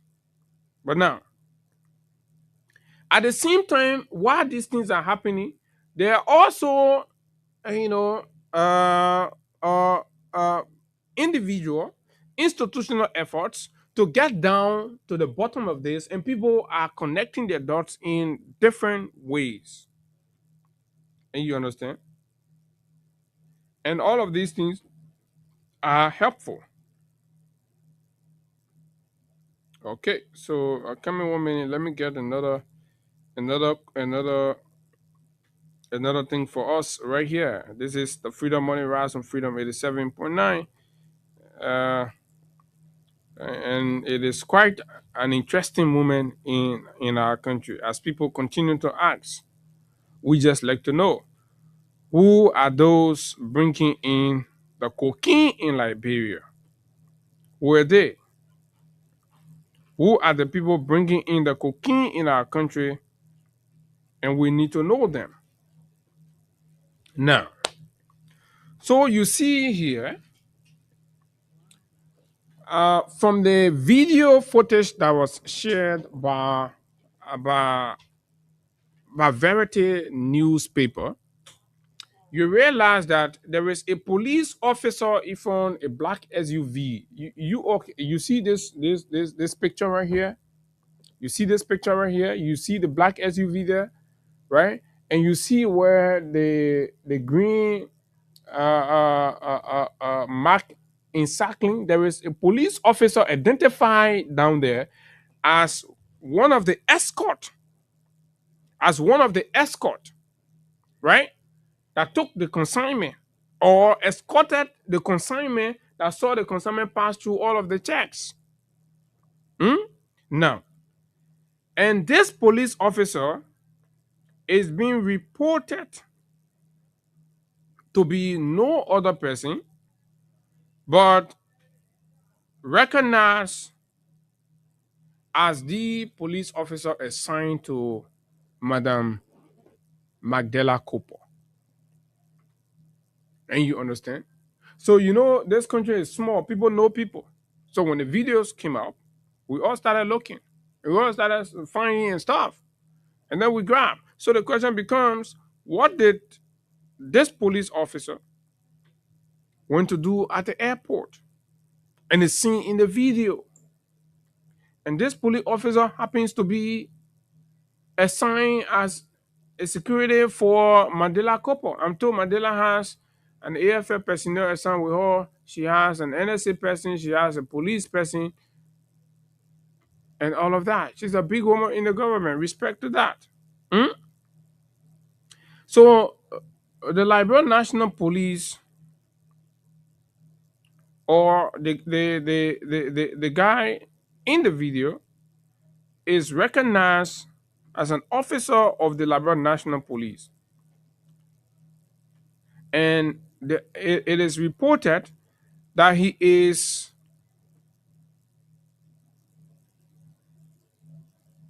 He is this guy. What's his name? Mhm. Okay, that he is the one Kaba. They call him Kaba, right? And for those of you that know Madam Mandela Cooper like that, and you've been around her, you wouldn't argue that Kaba is a personal security assigned to her. And additional information has also indicated that at this point, Kaba is Madam Cooper's trusted confidant. Trusted. He handles almost all of our major errands. Very recently, I'm told that Mandela even sent him to Sierra Leone. She sent him to Guinea as well. And all of those working with Madame Cooper knows that Kaba is the mean guy that does all of the real weightlifting for Mandela Cooper. So to have seen Kaba in the CCTV video footage at the airport with this black SUV raises a question that investigators need to pick up on, and that's what we are talking about. We're not saying Kaba is this, Kaba is responsible, but we believe by inviting Kaba Duo, is Kaba Duo Kaba to the investigations to asking about his presence on the scene and in the logistics department at about the same time, and right here on the camera, he should tell us what he went to do there. This will provide a lead for us. And we cannot keep Kaba away from the investigation and continue to go for taxi drivers and continue to go for handlers while the escorters are there freely and nobody is asking them any question. This is where the public believe that the government is not being openly honest with this. And there are other narrative, right, linking this to connection between Madam Mandela Cooper, Kaba, and of course her relationship with the owners or the CEO of Colony Royal Hotel, Royal Casino in Congo Town, to the point where Mandela have surrendered Kaba to the services of the Chinese owners of Colony Hotel. So, for what exact purpose have the president's advisor on political affairs agreed to surrender her personal bodyguard to the extent where, because of his engagement to that at that level, she's been assigned another lady. She has a police lady currently with her. And people who are working in Mandela Cycle know these things to be facts, and that's what we are saying it. And you all, I know some of you are sitting here saying, but how Abu managed to know all these things? Because it's part of our job, right? So, and that Mandela has now assigned with this Chinese owner of Colony and the Royal Casino, this fellow, Kaba. He spends more time with them and all of that. So there can be investigations both ways to understand, because lately he's been spending more time with the Chinese guy, and then under what arrangement that he's seen at the airport in the CCTV video footage around around the drug situation. Now, but here's the guy. Is he the Chinese man? I don't know, and his wife or whoever she is, and that is Madame Mandela Cooper in her office. This is the owner of Colony, the Chinese dude At Mandela, personal security policeman now spends more time with, and is the same police officer that's in the video that Verity shared. Go back to the video, watch it, and see that police officer that's standing in the corner there, right? So we're trying to connect the dots to understand clearly. So here is the same colonel guy out there, I don't know, at an occasion with the speaker as well and his team, right? So, fellow Liberian, what is going on? That's what we are saying. We need to speak to the facts around the big fish instead of diverting the attention of the public to ordinary handlers. So, where does the interrogation and investigation of the ordinary handler lead us to? Because those ones have got to lead us to something or somewhere. So, where has this investigation lead us to? To who? Right? It has got, because, for example, the taxi driver can be an ordinary man, right? Driving in the streets. And then somebody stops me and say, "Oh, my man, I got something for you to carry to the airport. Though. I want to charter your taxi." These guys that I want here, well, yeah, and then and most times, in most cases, when you bring, they will not tell you, say, the taxi driver will not tell you, say, "Open the thing, let me see what I'm carrying." Most times, the taxi driver will not normally say that. In fact, most times they're only concerned about how much they're getting, their whole head. And somebody say, but then the same taxi driver carry the thing first, he carry it again. Yes, possible, right? If the man carry it first, and then you told the man, "Oh, my man, you know what? Give me your number. And then anytime I'm ready, I will call you, and we will come for this." So that kind of relationship, on the surface relationship, can be created. So we're saying, when you bring the taxi driver and you investigate, the taxi driver will tell you who actually chartered them and where. Then the investigators go there. So it'll be leading you to something. But where these, since about 2 to 3 weeks now, we are not seeing where the investigation is actually leading now. So while the exposures are happening from the public and, of course, media institutions and all that, a confession happened by one Mr. Andy Bamoli Abdullahi, believed to be the son of the CEO Arthur B. Abdullah. Now, here's what he said under a post by Verity News. He said, "Fellow Liberian." Okay, no, let's go straight to what the brother said. Okay. Let's go to what the brother actually said.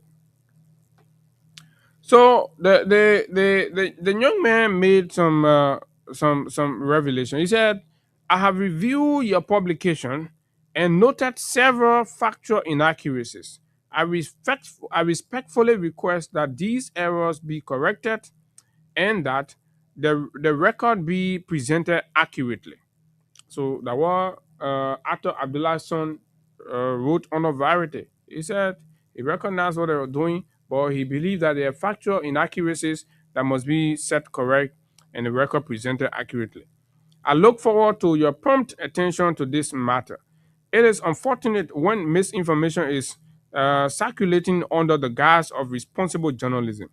Let it be clearly understood that Mr. Arthur B. Abdullah is a businessman and logistics specialist who has been engaged in legitimate business operations in Liberia for more than 2 decades." So the defense is trying to put up that his father is running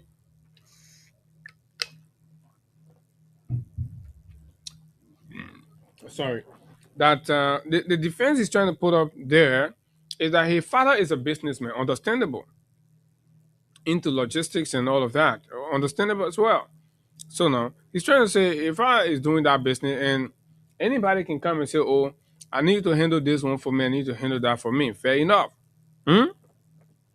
Now, It should also be noted that Mr. Abdullahi specifically instructed that the cargo removed from Mr. Peter King's residence be transported to the warehouse at Roberts International Airport. So this is revealing that the drugs came from somebody's residence. So the drug was kept at Peter King's residence. Who is Peter King? We'll endeavor to understand. You understand? And be transported to, asking where you're coming from. So this is how the investigations are systemically moving. Then we see where we are getting to. International Airport. So furthermore, GLS reportedly agreed to assume responsibility for the storage cost as EHS was not prepared to do so. Right? GSS is Paul King's owner company, right? So it was taken from Paul King's brother place and then brought to EHS. So EHS says we will not take responsibility for the storage cost. So GLS says we will take responsibility, just carry it there. The cargo was subsequently scanned by Miss Ruth, an employee assigned to scanning operations at RRA.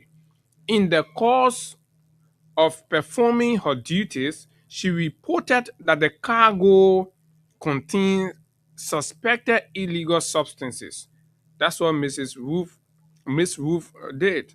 Rather than being recognized for carrying out her professional responsibilities, concerns have been raised regarding the treatment she allegedly received following her report. So you see, and this is where we started beating on the government to say, you lead the ordinary people, the security people, the scanners, this, blah, blah, blah. Because if these people were able to identify and alarm about this, right, then you can't be subjecting them to criminal investigation at the same time. The Liberian public deserves reporting that is truthful, balanced, and based on verified facts. I therefore urge your institution to exercise due diligence, verify all relevant information, and refrain from publishing misleading or inaccurate accounts. That's what Mr. Andy Abdullahi, the son of Ato Abdullahi, said in his note to Martin Colley and his Variety News outlet.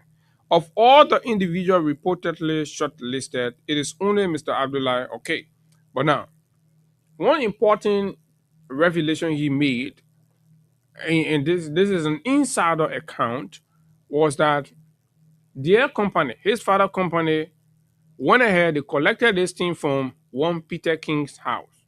That they collected the thing from Peter King's house and brought it and took it to where they asked them to carry it to. And when they carried there, the cost of storage was also incurred by GLS. And you understand?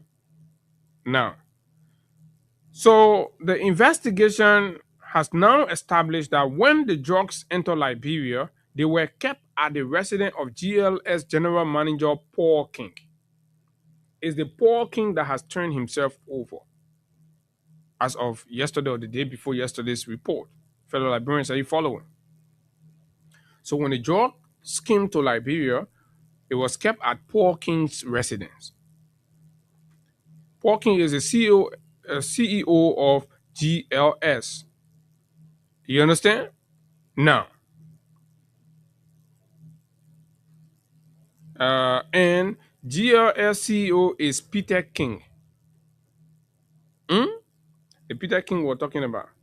So the general manager is Paul King. Is the general manager that reported himself.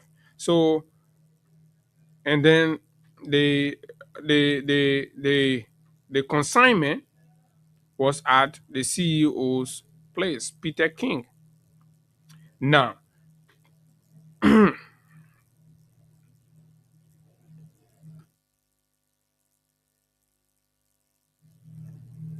this is getting quite interesting. Now, this is what the Liberian people need to join. This is why everybody need to join and rally and ask and keep pushing. Nobody should take their eyes off the ball because we're getting somewhere.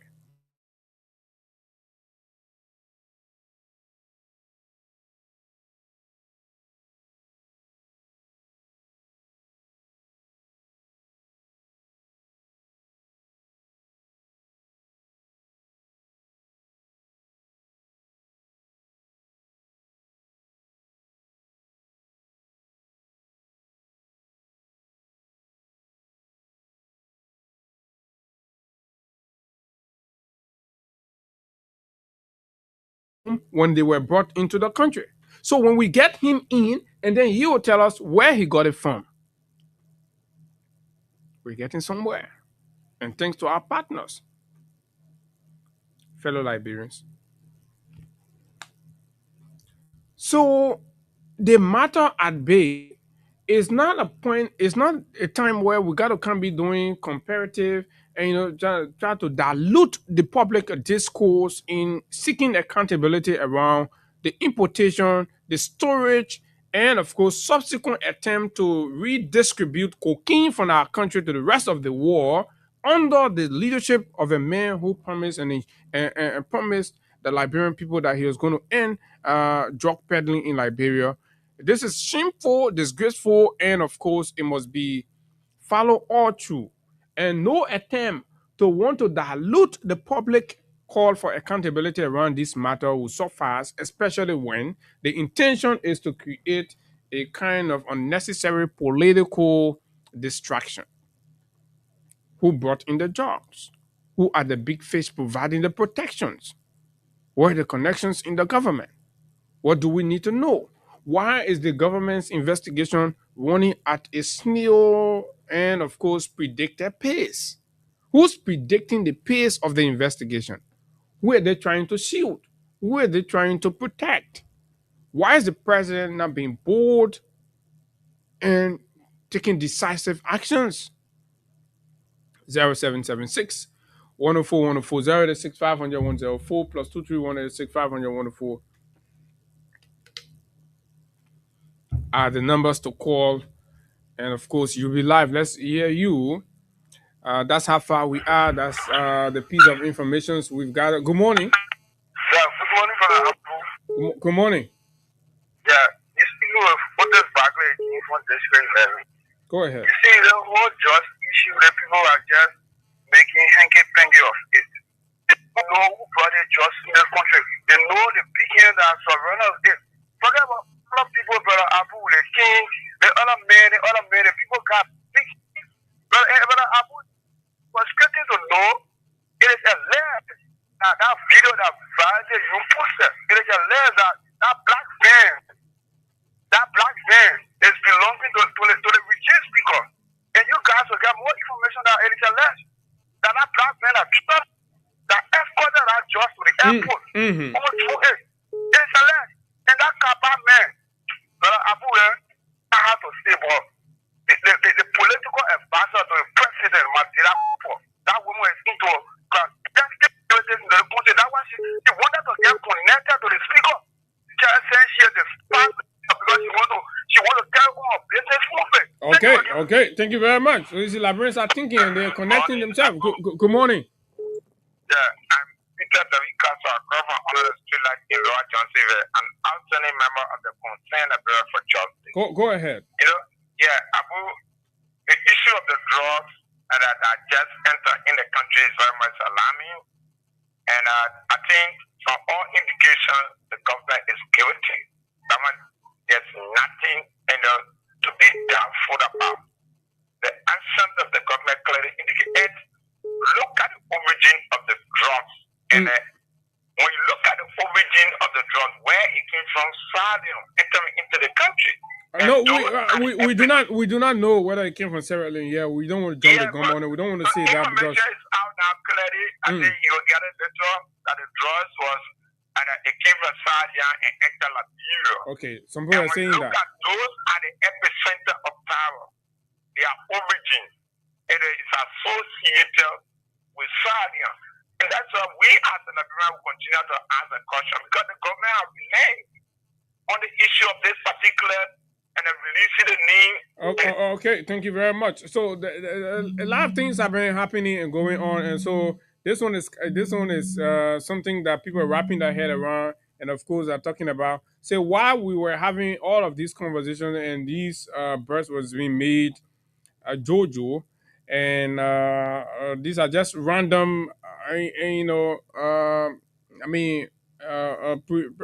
presumptions around the movements of people at the same time while these investigations are going on.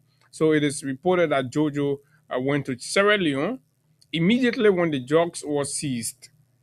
Okay, right? And he spent about 2 days there in Sierra Leone. And then it's also reported that the police inspector general went to the UK. Oscar Brown, who was recommended by Gregor Coleman, didn't come back to the country while he went to China. Peter King traveled.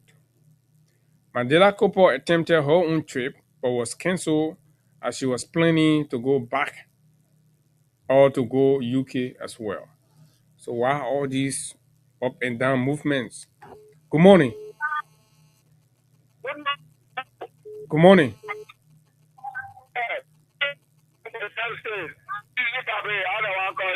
Go ahead.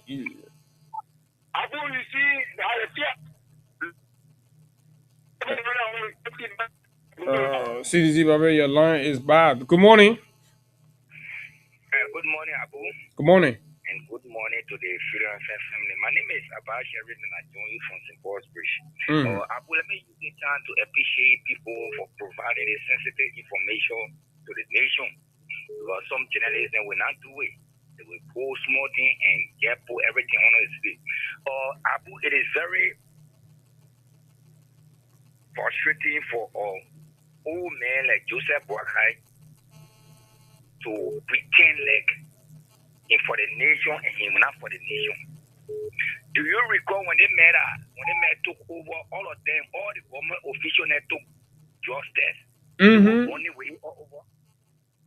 Running with it, we couldn't hear Bill on their sleeves. That was the best thing they were going to do. Look at what happened to Sierra Leone now. The European Union, this is the reason why they were behind the woman to re-accord the woman, to change the woman, because what the bad thing that they're doing, the woman giving information, the woman have already gotten information from several people that the man is connected to the son-in-law of Joseph Boakai. So they know that they won't be here, it will bring some. Okay, all right. Thank you very much. I'm not sure if I'm getting you clearly, but it's okay. Good morning. Good morning. Yeah, my girl, I'm John Rao. I'm calling from St. Paul's Bridge. Yeah, the drugs business we're talking about. I managed to come to the airport because I hear say that it came from Sierra Leone. I hear something like that. Then I will come to Rao Airport. That the plane bring it there. That was waiting for the government. The government will tell how it came there. But different reports we're hearing, it was being stored in Liberia at Peter King's house. Peter King. Yeah, you see that. Yeah, he stole it, and then GLS, Ato Abdullahi Company had to take it from Peter King's house to carry it to the airport, and then they kept it there in a warehouse for 5 days. Before Miss Ruth identified it while scanning the process and alarm. And this is where we are. Okay, we just thank God let them get the meat well, because first time I was born, government never arrest $19 million drug. All we know that opium was illegal. And they want that cocaine we're talking now. Yeah, that cocaine. Hello, morning. Yeah, I'm Money Man calling from Broadway. Go ahead, Money Man. Yes, let me tell you, if I'm a follow be Peter King, doing Joseph government, then you can't trust it, then you facing the law.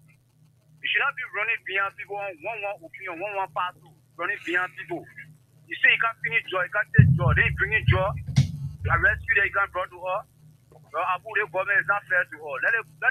Okay, thank you very much. Government is not fair. Citizen View in reaction to the 19 million drug bust investigation process. Good morning. I'm doing fine. Let's hear you. Thank you. This is Nancy. I'm calling from Clarendon. Thank you for the show. But we're asking Boata government that came to be the angel in this country, to rescue our children and the mother of this land. The answer, all of this, they're joking. All of this was stored in somebody's house. Who was keeping it there? I hear my dad talking about, and then I declare people Bob, and your knee already there. No, but they didn't call Mandela in the people that need a call.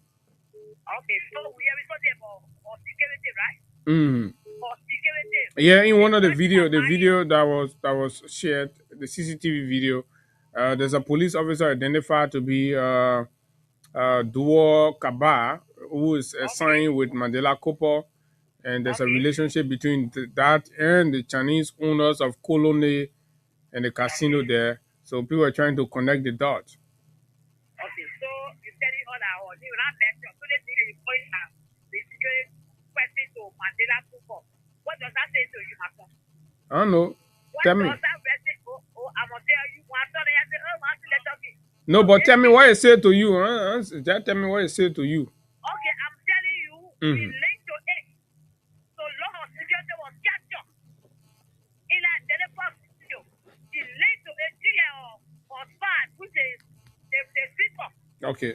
That investigation will tell all that one. Thank you. Thank you very much. Good morning. Good morning, Abu. Good morning. Yeah, this is Brother Woman Jebu. Apart from Johnsonville. Yeah, I want to ask Abu, this police director in back now in the country? I'll have to check it up. But I've not heard. I don't know. Maybe Aji Komo has gone into conspicuous silence. We're not hearing much about him in these matters. Yeah, that's speaking for them. And then number two, there's those people or those kings rather. Peter King, Paul King. I know all those guys. I worked with them before. They are very strong confidence of the unity side. So these things, the only thing the public needs to do is do the dreadful thing. It shouldn't massive for this to destroy itself and its legacy. And what do you think is the right thing to do? The right thing is to allow investigation to go on and remove any participant that over the investigation. If possible, we should give it to the international community. That is what the investigation. I know his hand is not in it, but let the right thing be done. Okay. Thank you very much. Let the right things be done. Good morning. Good morning, Abu. Good morning. We got 6 more minutes to go. Let's hear you.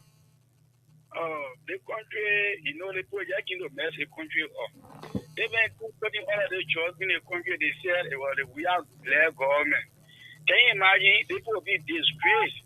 Send the pastor spoke that Liberia president is confused and the whole nation is confused about what going on today. Any other thing they put their hand at disgrace. And those of the people that are spoiling the government, God will expose them. The people, they are just looking like in the Bible in John 10:10, they are devil. The kingdom steal, kill, and destroy, and God will continue to disgrace them publicly. Thank you. Okay, thank you very much. Thank you very kindly. And so the conversation must remain centered on the handling and management of the 19 million investigation. Good morning. Yeah, good morning. I wish everyone good morning to all peace, loving to God like you. My name is Josh Waterside to know and I call you for this one. Yeah, thank you so much, and that God continue to bless you guys. That take your time every morning. Look at this kind of rainy day, and you guys go to the studio, to that station, and bring topic that will benefit us, because the way in which this topic will benefit us, if we as a Liberian will stand to criticize or to call upon the national government to investigate this drug issue. Because in 19 million drugs that landed in this country, is like the people have taken that drug to be a center point now to distribute drugs around this country or around the bigger countries. So one thing I see in this whole drug business, and government needs to be put on the defense to implement people. Okay. And there is something about the Peter, not only the president appointing him on the board as member of, but that disregard that. But Peter has a strong relationship before coming to the election with the president's son. Okay. Okay. All right. Thank you very much. So somebody said the country is small. People know things, and all of that. So good morning. Yeah, good morning, Ida. My name is Ibrahim. This is Abu Ibrahim. Oh yeah, yeah, y'all be listening to the radio. Yeah, people need it. Y'all call different need way. Yeah, man. I don't know. Go ahead. Yeah, man. The whole thing I police director, what let people be new? Why ordinary nothing be done? No Tito about it. But cooking Bennett at TikTok Bennett. Yeah, also now, I don't know be bluffing. The position I arrested one to the war, and now it's going to be showing where the trusting for to come in this country. Who will receive it? I might get to the airport. All the thing about now, the best person they give the information where you guys question to enlighten us to what happening. Yeah, well now you don't know what's going on. But just going to start now. So pray that the whole person will come up because every day they get in the training for tablet for nothing but us just nothing food. So you guys, thank you, my man. We'll all be listening at least to be informed. Thank you for the station. Okay. Yeah. All right. Thank you very much. Let me take 2 more calls. There's a heavy downpour of rain, and of course, there's also a flooding situation around the Monrovia City Hall area there on Fresh Street, Sinker. Right. I'm beginning to see video coming in from there. Good morning. Morning. Morning. Go ahead. You're live on the radio.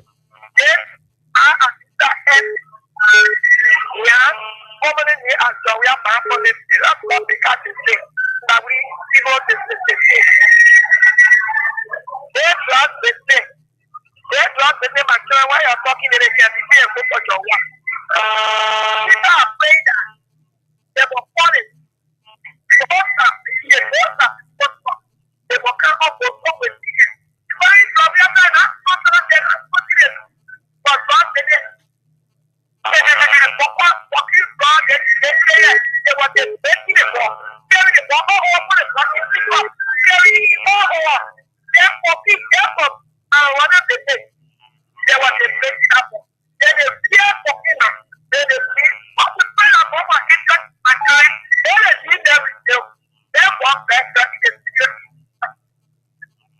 Okay. All right. Thank you. Finally, good morning. Good morning, Abu. Good morning. Go ahead. Good morning, Abu. Morning, sir. Yeah. Anyway, for the recognition, I'm Joseph Ute. I'm calling from Japan Freeway Drive. Thank you, Abu, for the topic honor discussion. And thank you for the many followers that are following the show. Abu, you people are doing well for us. Many of us have a breakdown of our heart and mind that nothing was going to come out of this drug. But as you people continue to push this issue of this drugs, I more sure and carefully believe that all those that have their hands behind these drugs, all those big names, all those government officials, they are started coming out now. Then for the other official of NASCO, they are coming out now. So I want to bless God for you people, for your search on a daily basis, and for your information that you're gathering that is now fake and lie as compared to those liars that were lying around here, lying on people's days. God will continue to bless people, and God will continue to open your understanding and pick out the real and actual thing for this matter. Thank you this morning for putting me in the platform. Thank you very much. For disposition purposes, let me squeeze my friend Edmond Carr. Edmond, good morning. Yeah, thank you, man, Abu, and wonderful and good presentation. You know, I remember the concern librarian for justice anyway. And this issue that has to do with this drug, they want it's not going to be like the normal political debate in the country where government will find way at all costs to cover it up. No, it is international. If you listen to some of our guys across the world, one of my friends was telling me yesterday he normally get oil from Liberia for sale, and he do it by containers. Mm-hmm. When he goes arrive in the U.S., normally he clear 1 week or less than 1 week. He was telling me, saying he 40 feet container arrived with African food. The past 2 weeks, they have been going back and forth only because people want to do thorough investigation of the drug issue in the country. So it is national. I don't care how you can go, you bring all the baple. I don't care how you can go, you bring all the small crawfish that you can just drop in the soup just for the need.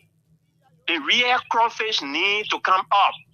Because when you talk about pressing your interest, any goods before it leaves the country, the person who is exporting that goods need a rating on the cartoon.